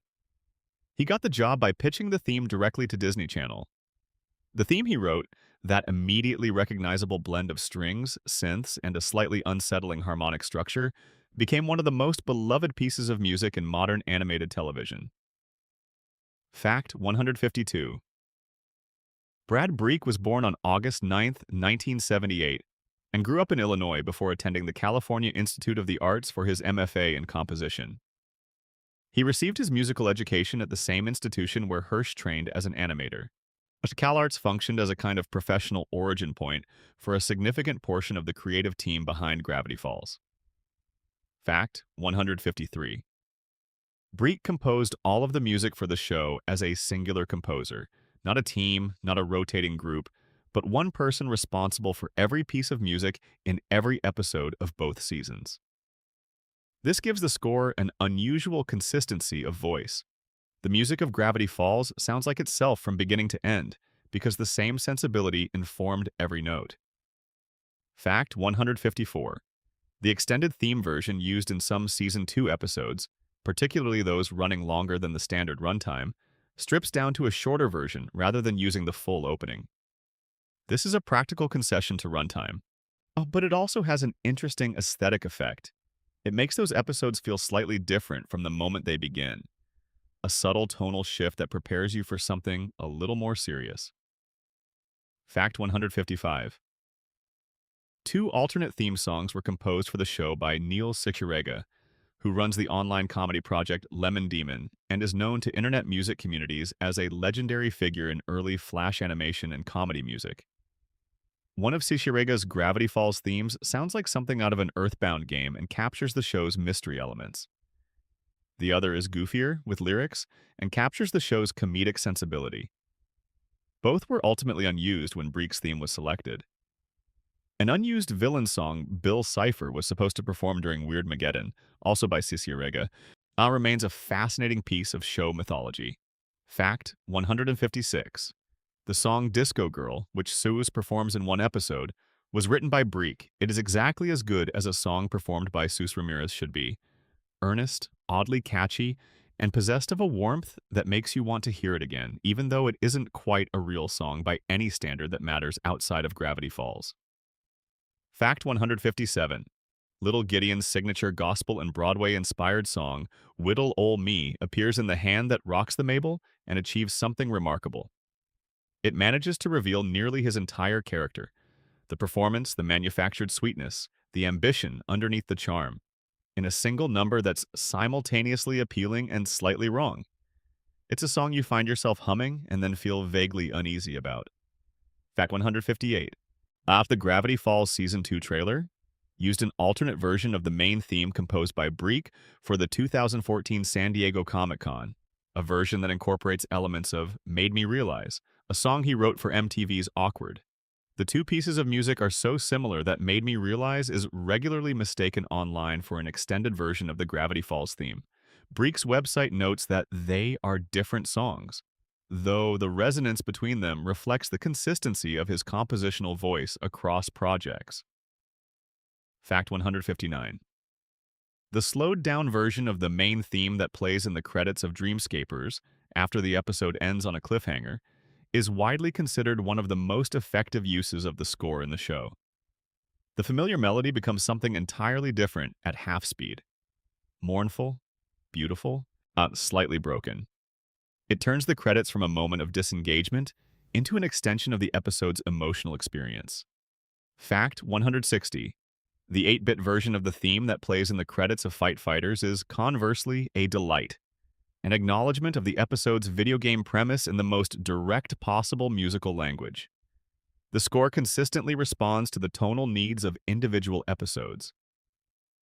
Breek was, as the show's composer, serving not just a consistent sonic world, but a series of individual moods and genres that the show moved through with remarkable range.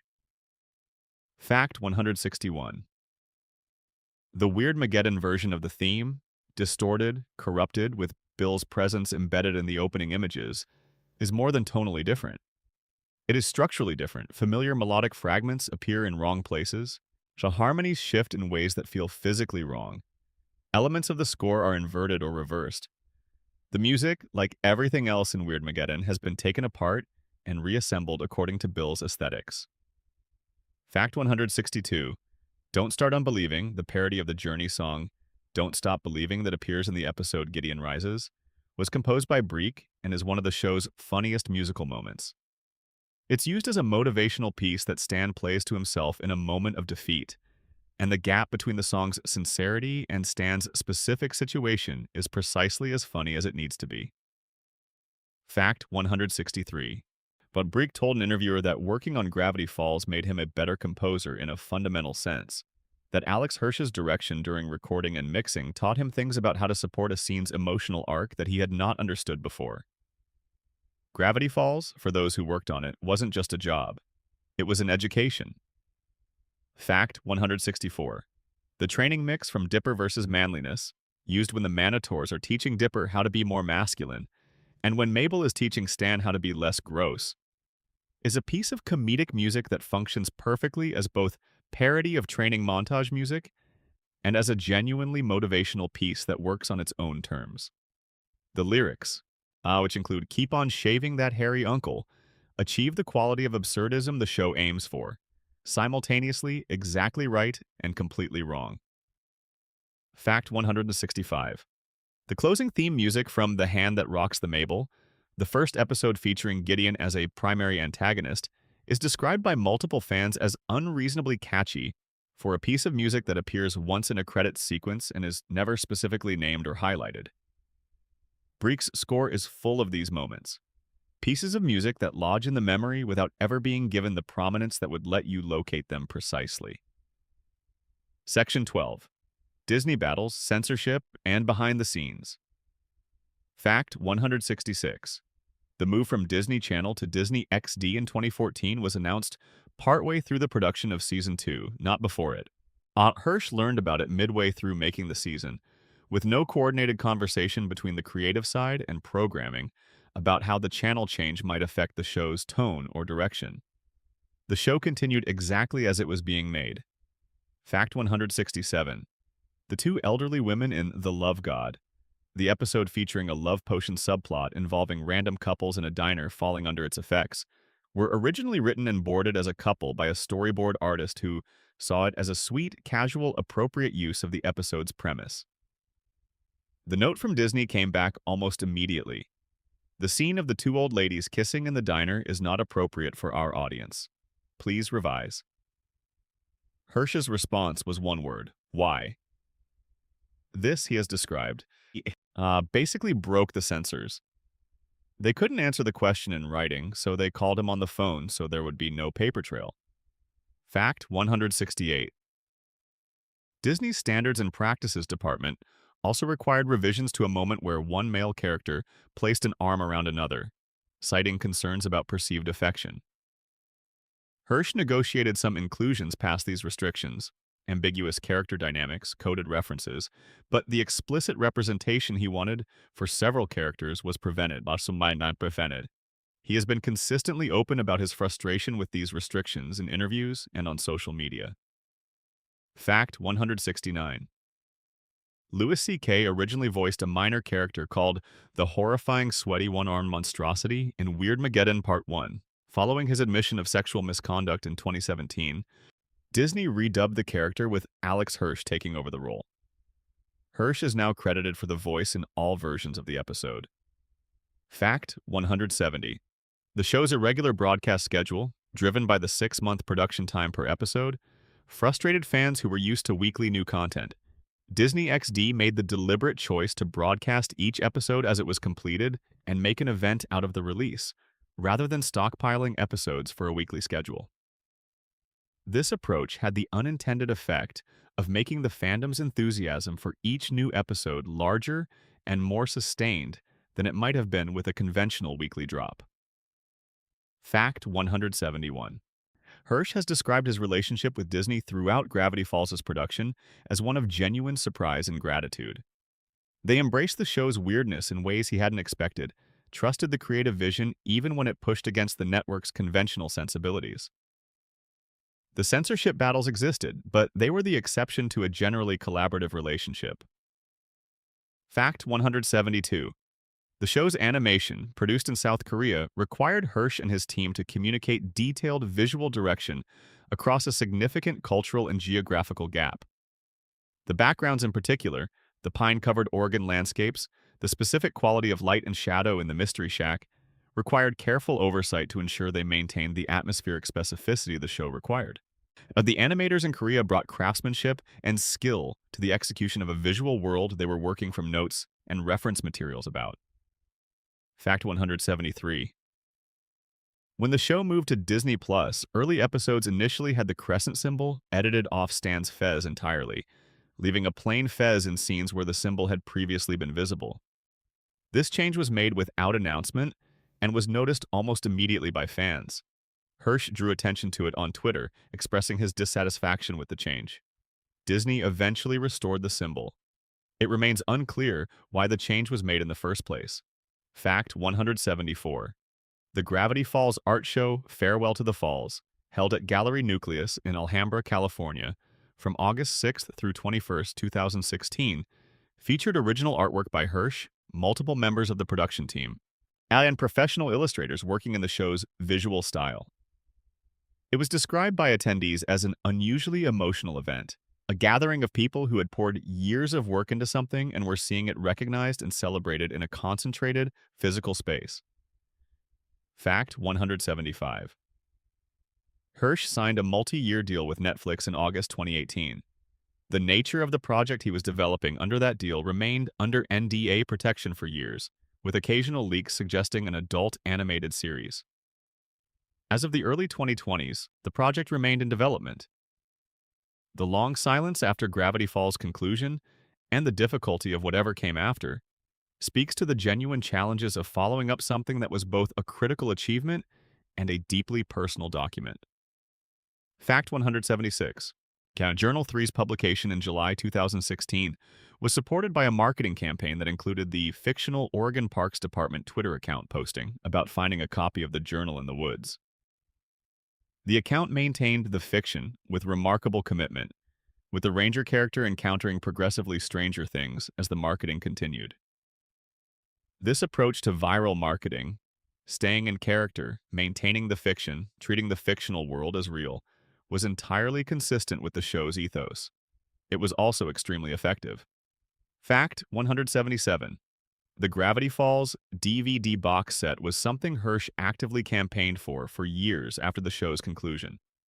Disney's size and the competition from its larger properties, Star Wars, Marvel, made getting attention for a single animated series difficult. The DVD's eventual release was described by Hirsch as a victory that happened because the show's fans maintained sustained pressure and genuine enthusiasm over years. Fact 178. Matt Chapman, the Homestar Runner creator, was a writer on Gravity Falls. His sensibility, affectionate toward absurdism, committed to internal consistency within joke logic, appreciative of the comedy and mundane specificity, is visible in several of the show's funniest moments. The presence of a writer with his background in the room helps explain why Gravity Falls' humor feels specifically different from generic animated comedy. Fact 179. The show received 2 Emmy Awards, 3 Annie Awards, a BAFTA Children's Award, a Peabody Award nomination, and numerous other recognitions over its run. These are not minor industry acknowledgments. The Emmy wins, in particular, represent the broader television industry, recognizing the show as something beyond its category. Gravity Falls was, by every metric of critical recognition available to it, among the best television of its era. Fact 180. Michael Rianda, who served as a creative director on Gravity Falls, went on to co-write and direct The Mitchells vs. the Machines, the Netflix animated film that was itself critically acclaimed and widely praised as one of the best animated films of recent years. The Gravity Falls Alumni Network continues to produce work that the broader culture notices. Section 13. Weirdmageddon. The Apocalypse in Detail Fact 181. Weirdmageddon technically begins in the episode Dipper and Mabel versus the Future, the second-to-last episode before the 4-part Weirdmageddon arc. Bill, possessing Blendin Blandin, appears to Mabel and plays on her fear that summer is ending and the twins will be separated, Dipper potentially going to study with Ford, Mabel returning to their parents. He offers her a time bubble that will make summer last forever, and she gives him the interdimensional rift. The moment she hands it over, everything changes. Her longing for the summer not to end is the crack that Bill walks through. Fact 182.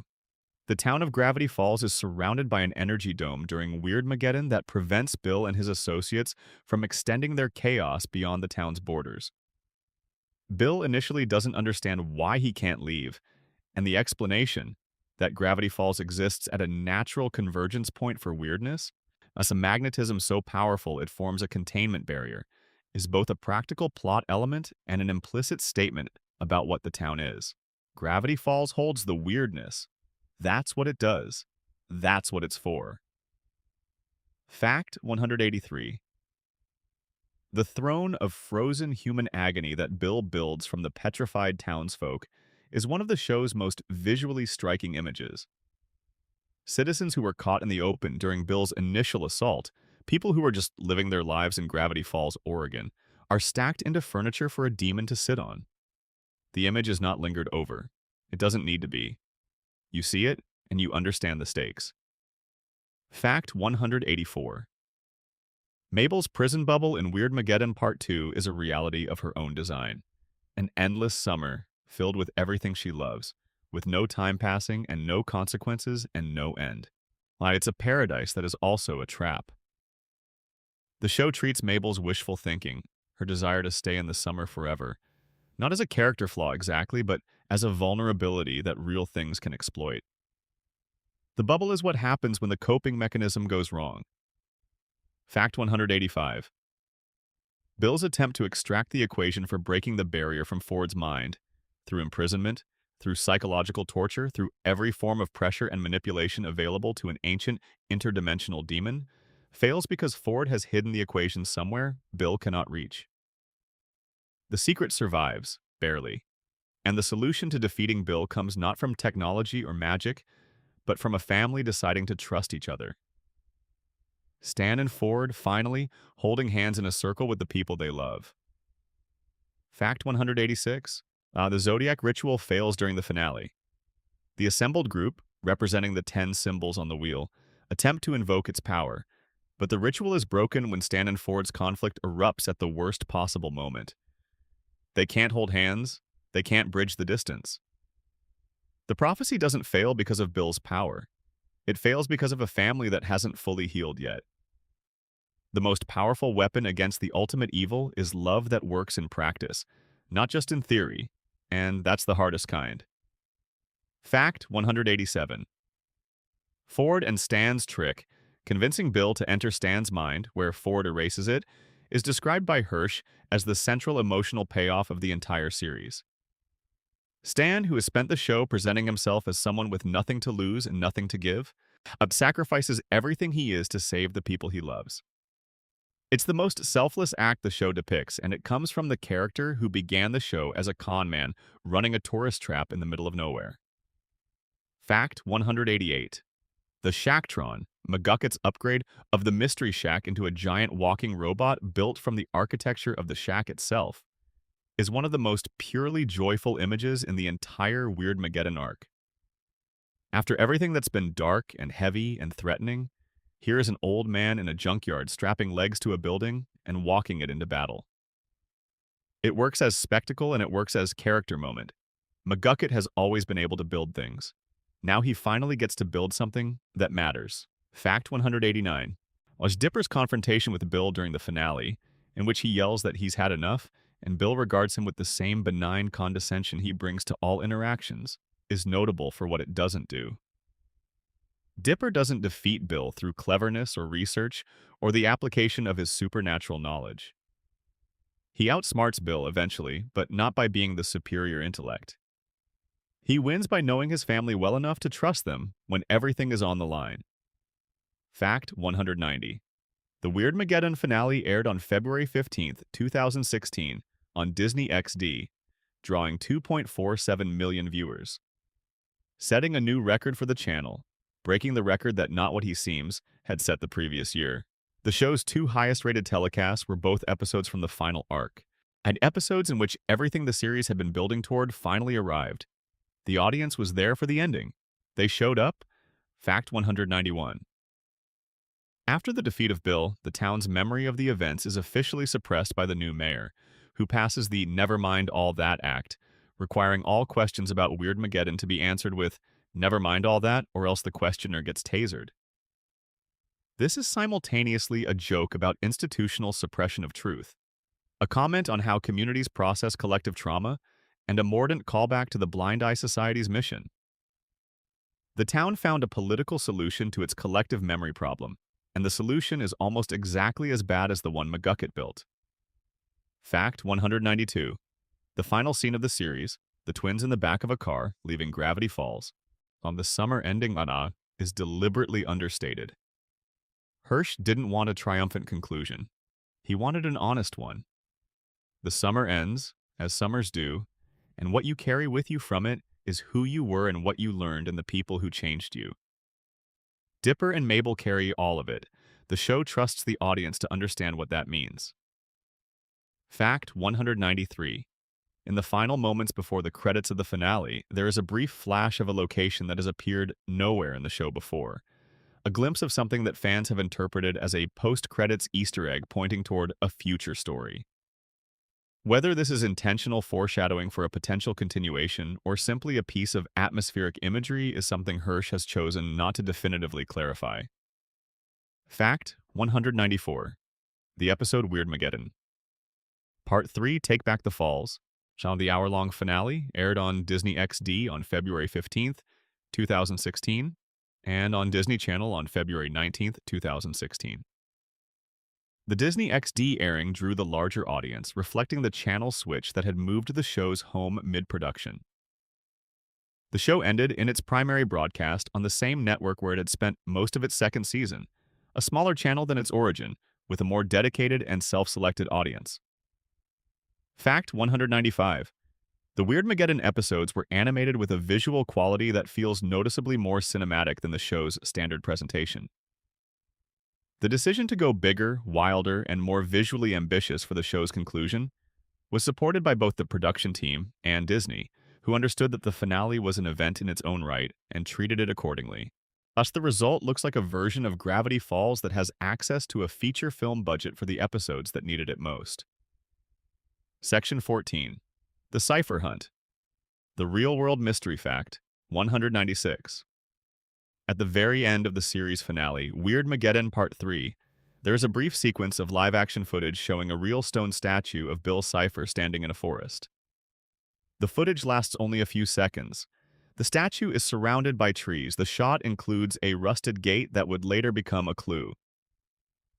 Most viewers assumed it was a fun production novelty. Some viewers immediately began trying to figure out where it was. Fact 197. The statue was designed and built by Fawn Davis, a movie prop master who is a friend of Hirsch's. It was made from plexiglass rather than stone, making it durable against the weather conditions of an Oregon forest.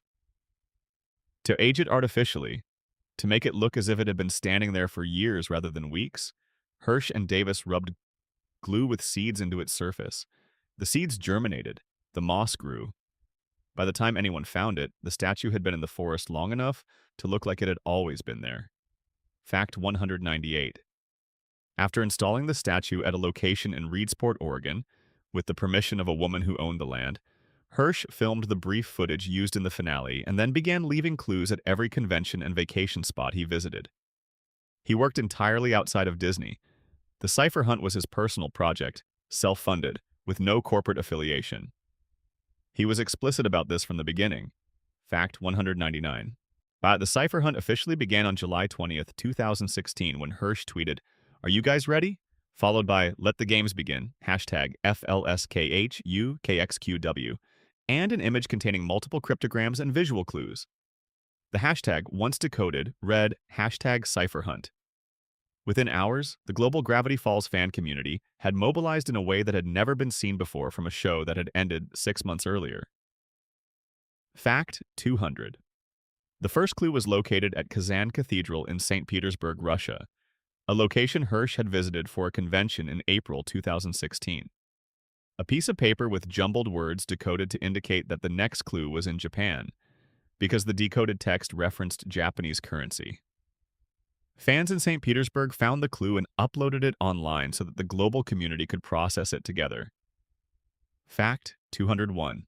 Among the puzzle elements along the route was a 2,000-piece jigsaw puzzle of Bill Cipher that fans had to complete to access the next clue. Another step required calling a phone number associated with a lost pig notice for Waddles. Another required visiting Confusion Hill, a real roadside attraction in California.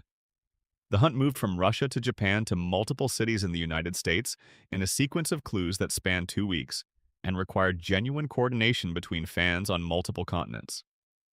Fact 202. At the Century City Clue location in Los Angeles, a park shaped like the Eye of Providence contained the clue. At the California State Summer School for the Arts in Santa Clarita, only current students could access the clue. A logistical challenge the hunt acknowledged and worked around through fan coordination. Gravity Falls voice actor Jason Ritter and Ariel Hirsch both joined fans at various clue locations during the hunt. Fact 203. The statue was found on August 2nd, 2016, at 7:53 p.m. Pacific Time, by Twitter user at shadow_wolfwind who posted a photograph. She later changed her handle to @officialgfmayor. Following the discovery, a treasure chest buried at the base of the statue was dug up by several fans, some of whom, following the hunt's rules with great enthusiasm, shook the statue's hand, including at least one baby who was brought to the location specifically for this purpose. Fact 204. The contents of the treasure chest were plastic coins and gems, Russian and Japanese currency, a signed copy of Journal 3 containing a special drawing by Hirsch, a blacklight flashlight, a plastic crown, and a sash reading Mayor of Gravity Falls, a music box with Bill's eye drawn on it that played the show's theme song, a slip of paper with a message written in invisible ink, a miniature Bill Cipher statue, a framed sketch of the main characters standing with the full-size statue, and a USB drive. Fact 205. The USB drive, when plugged in, contained a text document titled Hi, a link to a Twitter account, an audio file of Grunkle Stan singing We'll Meet Again and congratulating the finders, and a text document with the title My Ex-Wife Still Misses Me, but her aim is getting better. When opened in Notepad, the document displayed the phrase Return backwards to the past again HRE, a reference to Back to the Future Part 3 and a reference to a letter from Blendon Blandon that appears in Journal 3. Fact 206.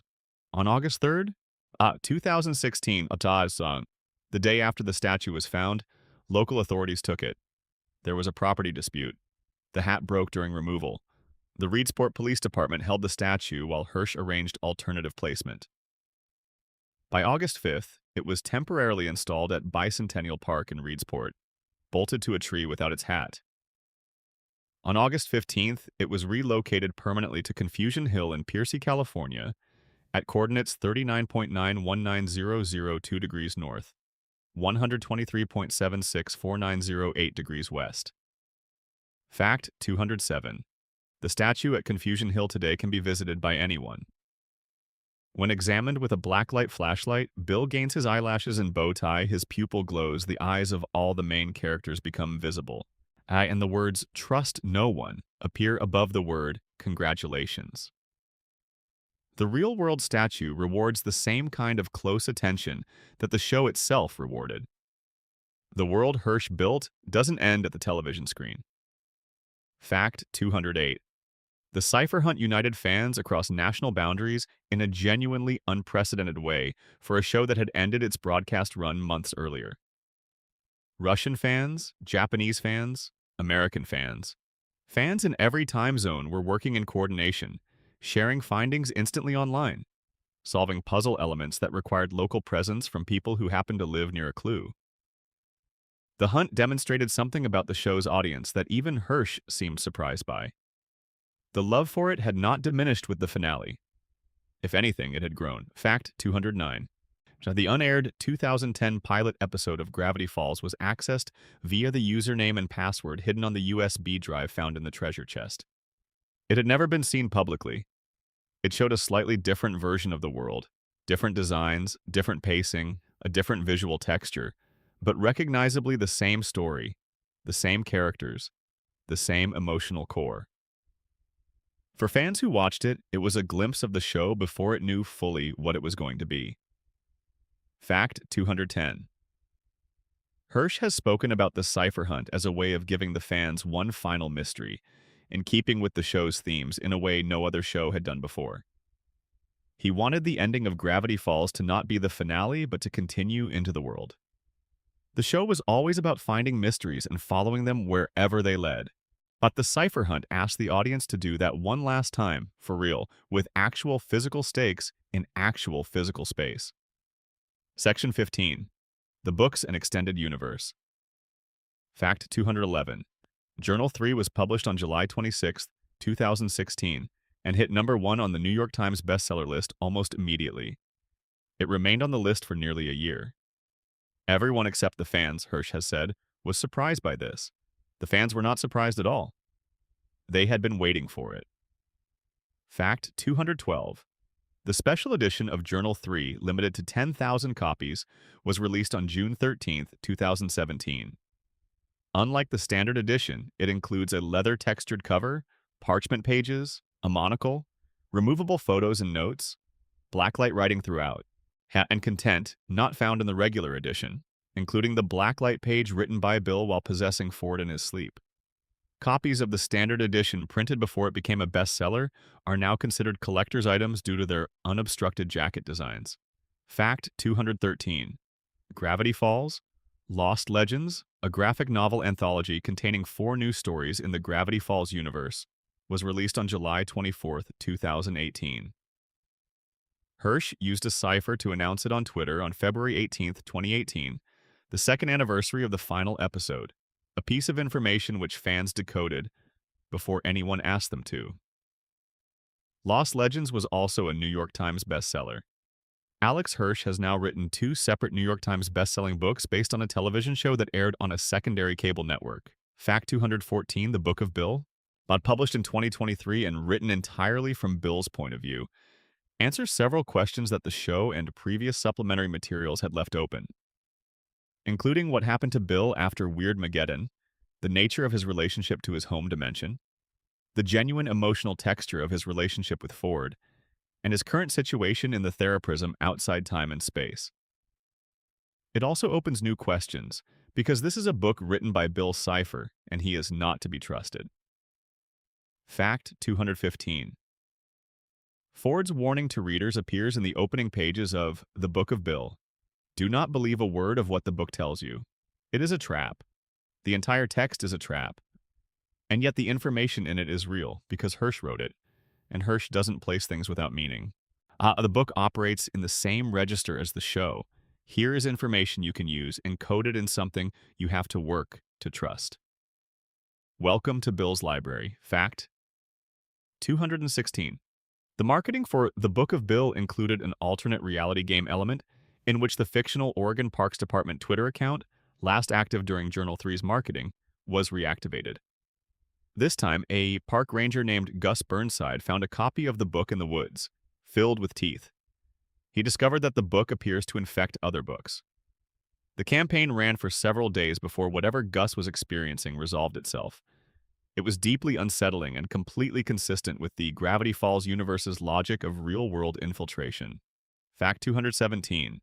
Journal 3 has sold more than 1.3 million copies as of January 2024. Up for a companion book to a children's animated series that ended in 2016, this is an extraordinary number.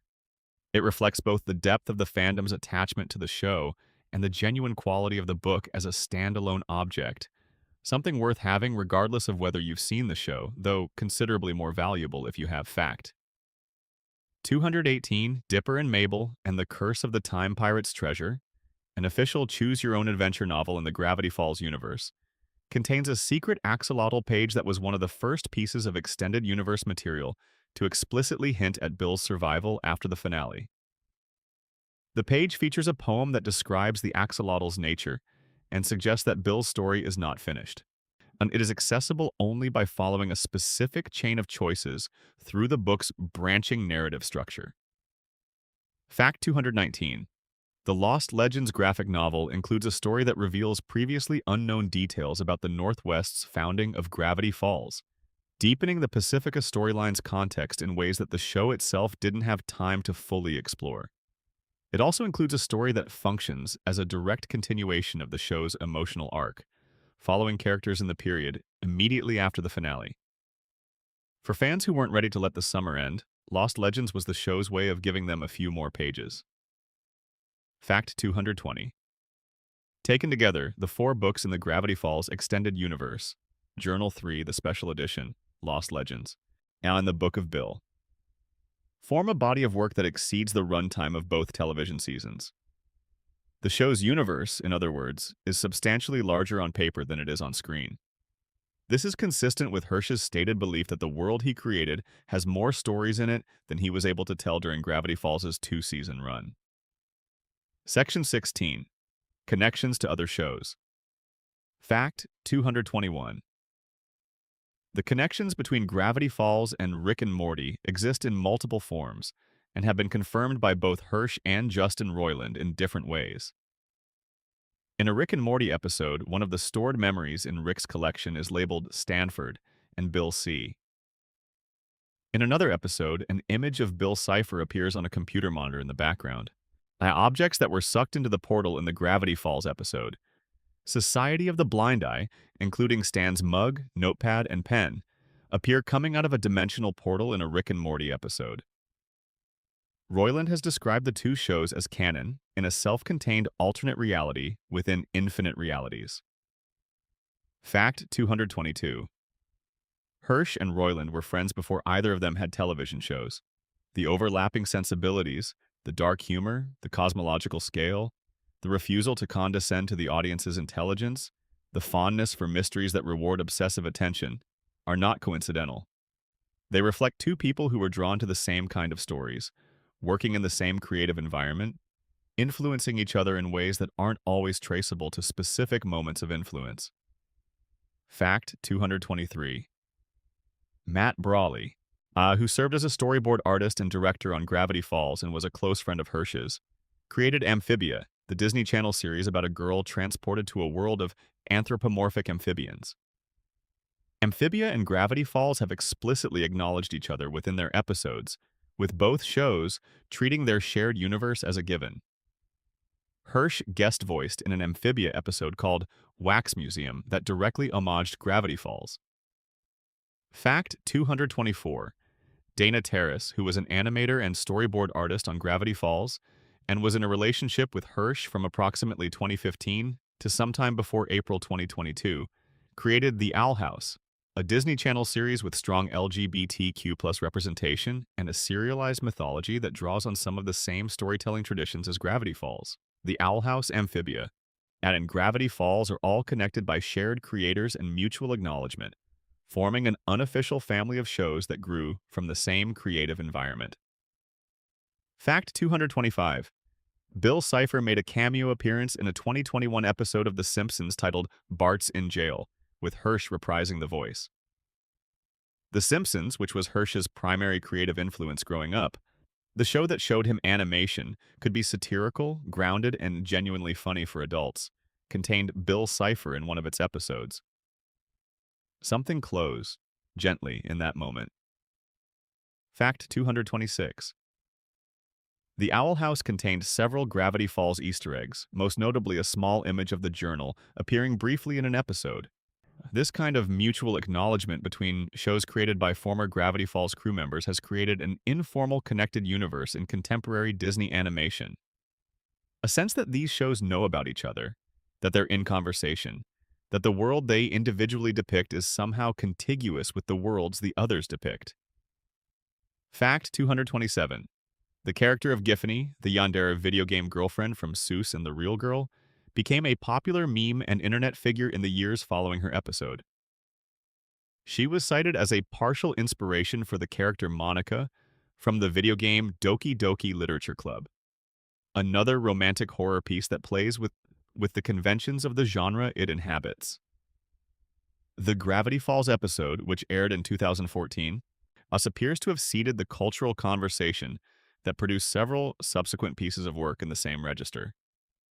Fact 228. The Gravity Falls fan wiki describes 215 characters across the franchise's various media. 192 of these have appeared in only a single title. 23 have multiple incarnations across different media.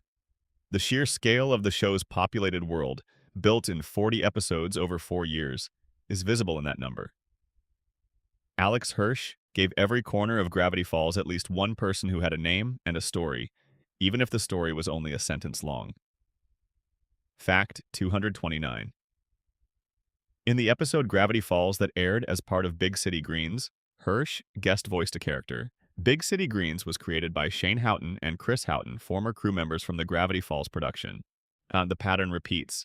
Former Gravity Falls people make shows, Hirsch appears in those shows. The shared origin is acknowledged. The show's alumni function as a community, not just a resume line. Fact 230. Gravity Falls is considered by critics and animation historians to be one of the shows that initiated a new era of serialized, mythology-driven storytelling in Disney animation that would continue through the 2000s and into the 2020s. While Gargoyles was an earlier example of this approach at Disney television animation, Gravity Falls' success with both critics and audiences created a template. Show enough to bring casual viewers in, hide enough to reward the obsessive ones, and trust that your audience can handle real emotional stakes. That influenced a significant body of subsequent work. Section 17. The show's lasting legacy. Fact 231.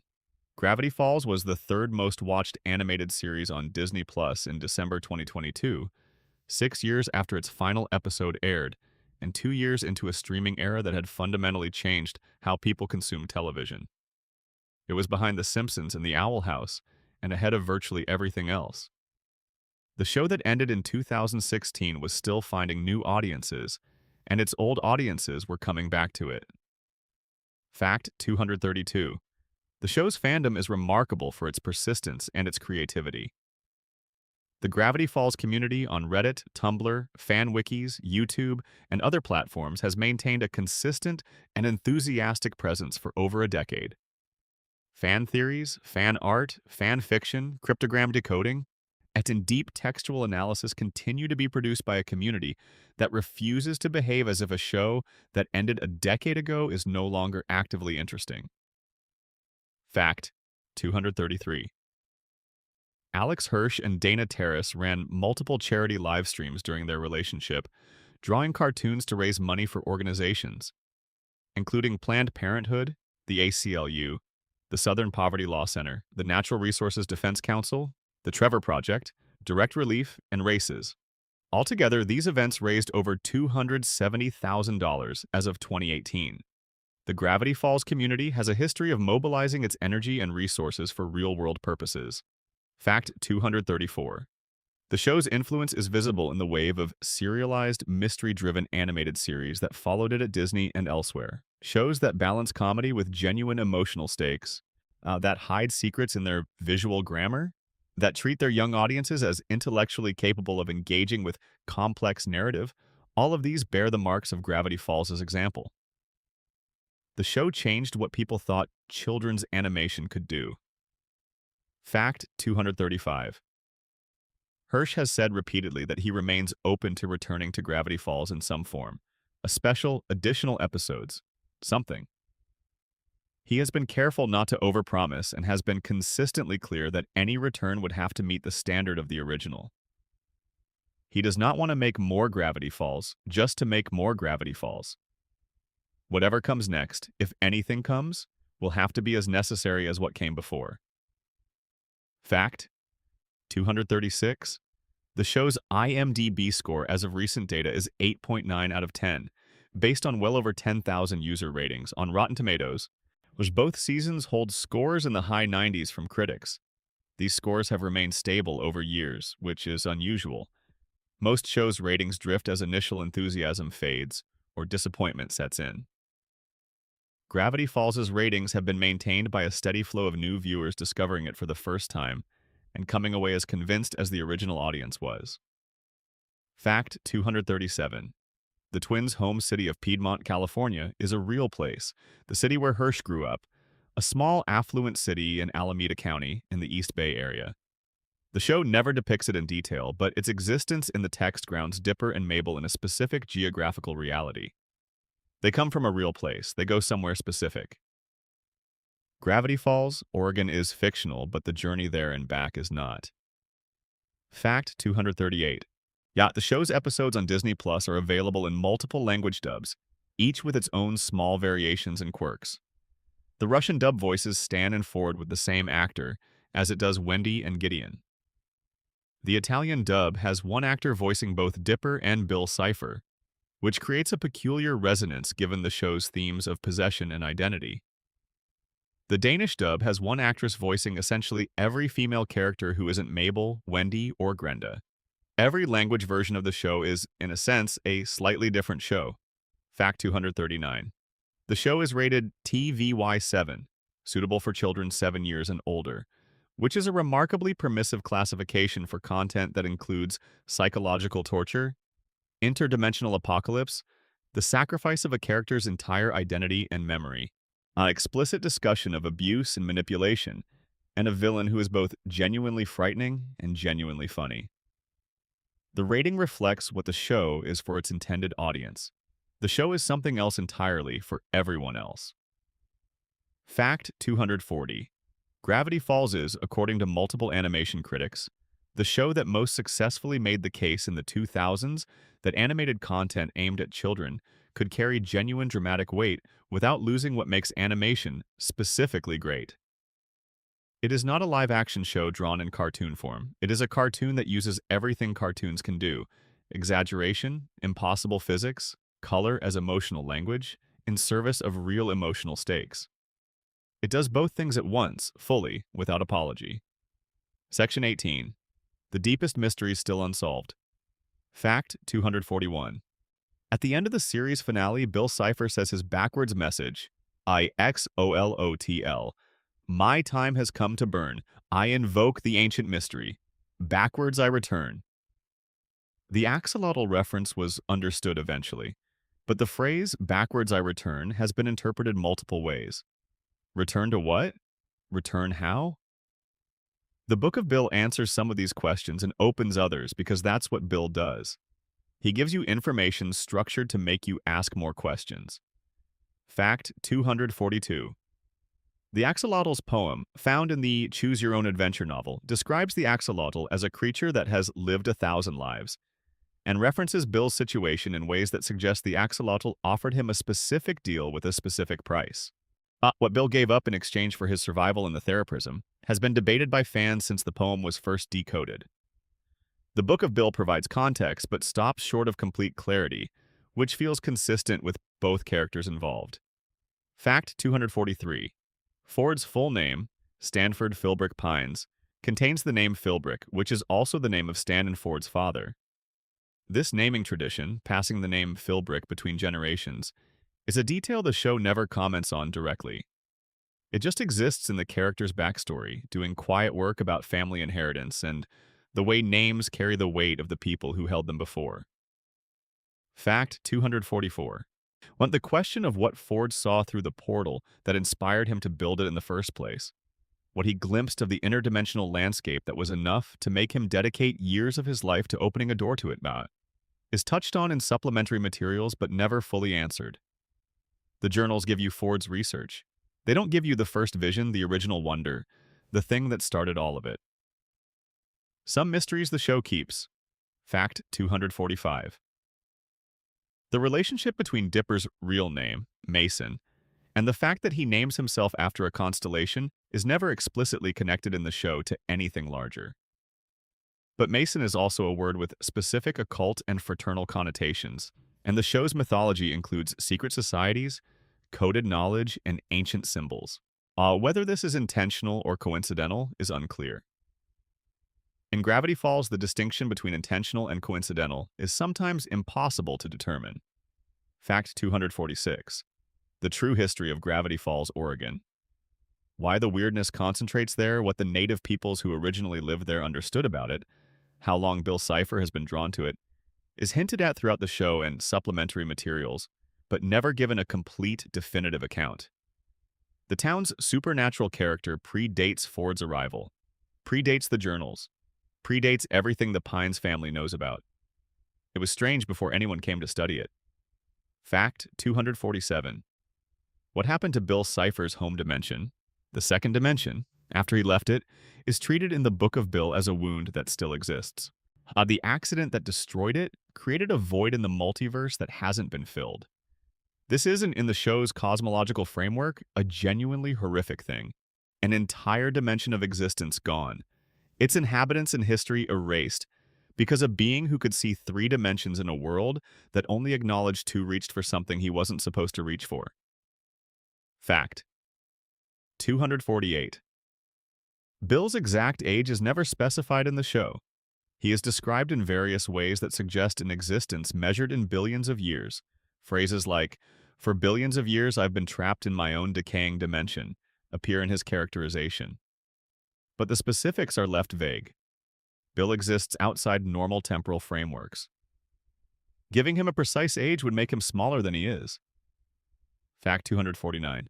Whether Dipper ever goes back to Gravity Falls, whether he takes Ford up on the offer to study with him, whether he and Mabel return the following summer, whether the town that shaped them continues to be part of their lives, is left completely open by the show. The finale ends at the beginning of the journey home, not the arrival. We don't see them get back to Piedmont. We don't know what comes next. The summer ended. What the twins carry from it is everything, and the show trusts that to be enough. Fact 250. The most persistent mystery of Gravity Falls is the one that Hirsch has always said was never meant to be solved. Why did the summer feel the way it did? Why does some particular combination of forest and age and strangeness and love produce something that can't be recovered once it's gone? Only remembered?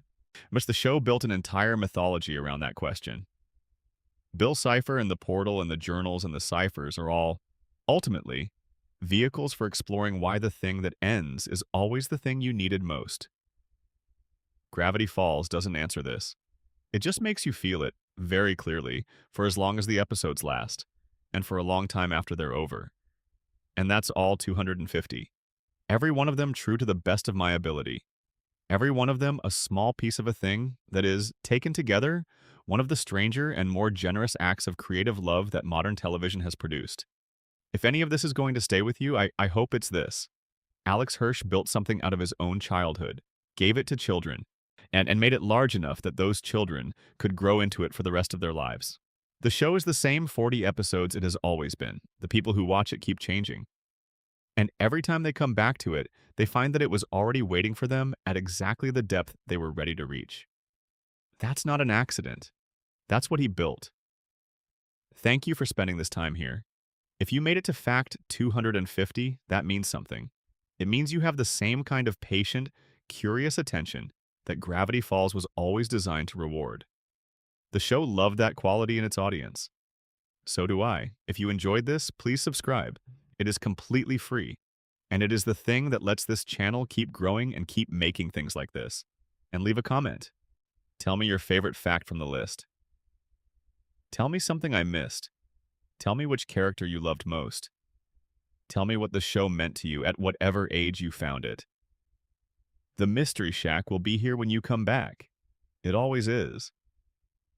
Good night. Sleep well. Reality is an illusion. The universe is a hologram. Buy gold. Just kidding. Sleep well. I'll see you next time.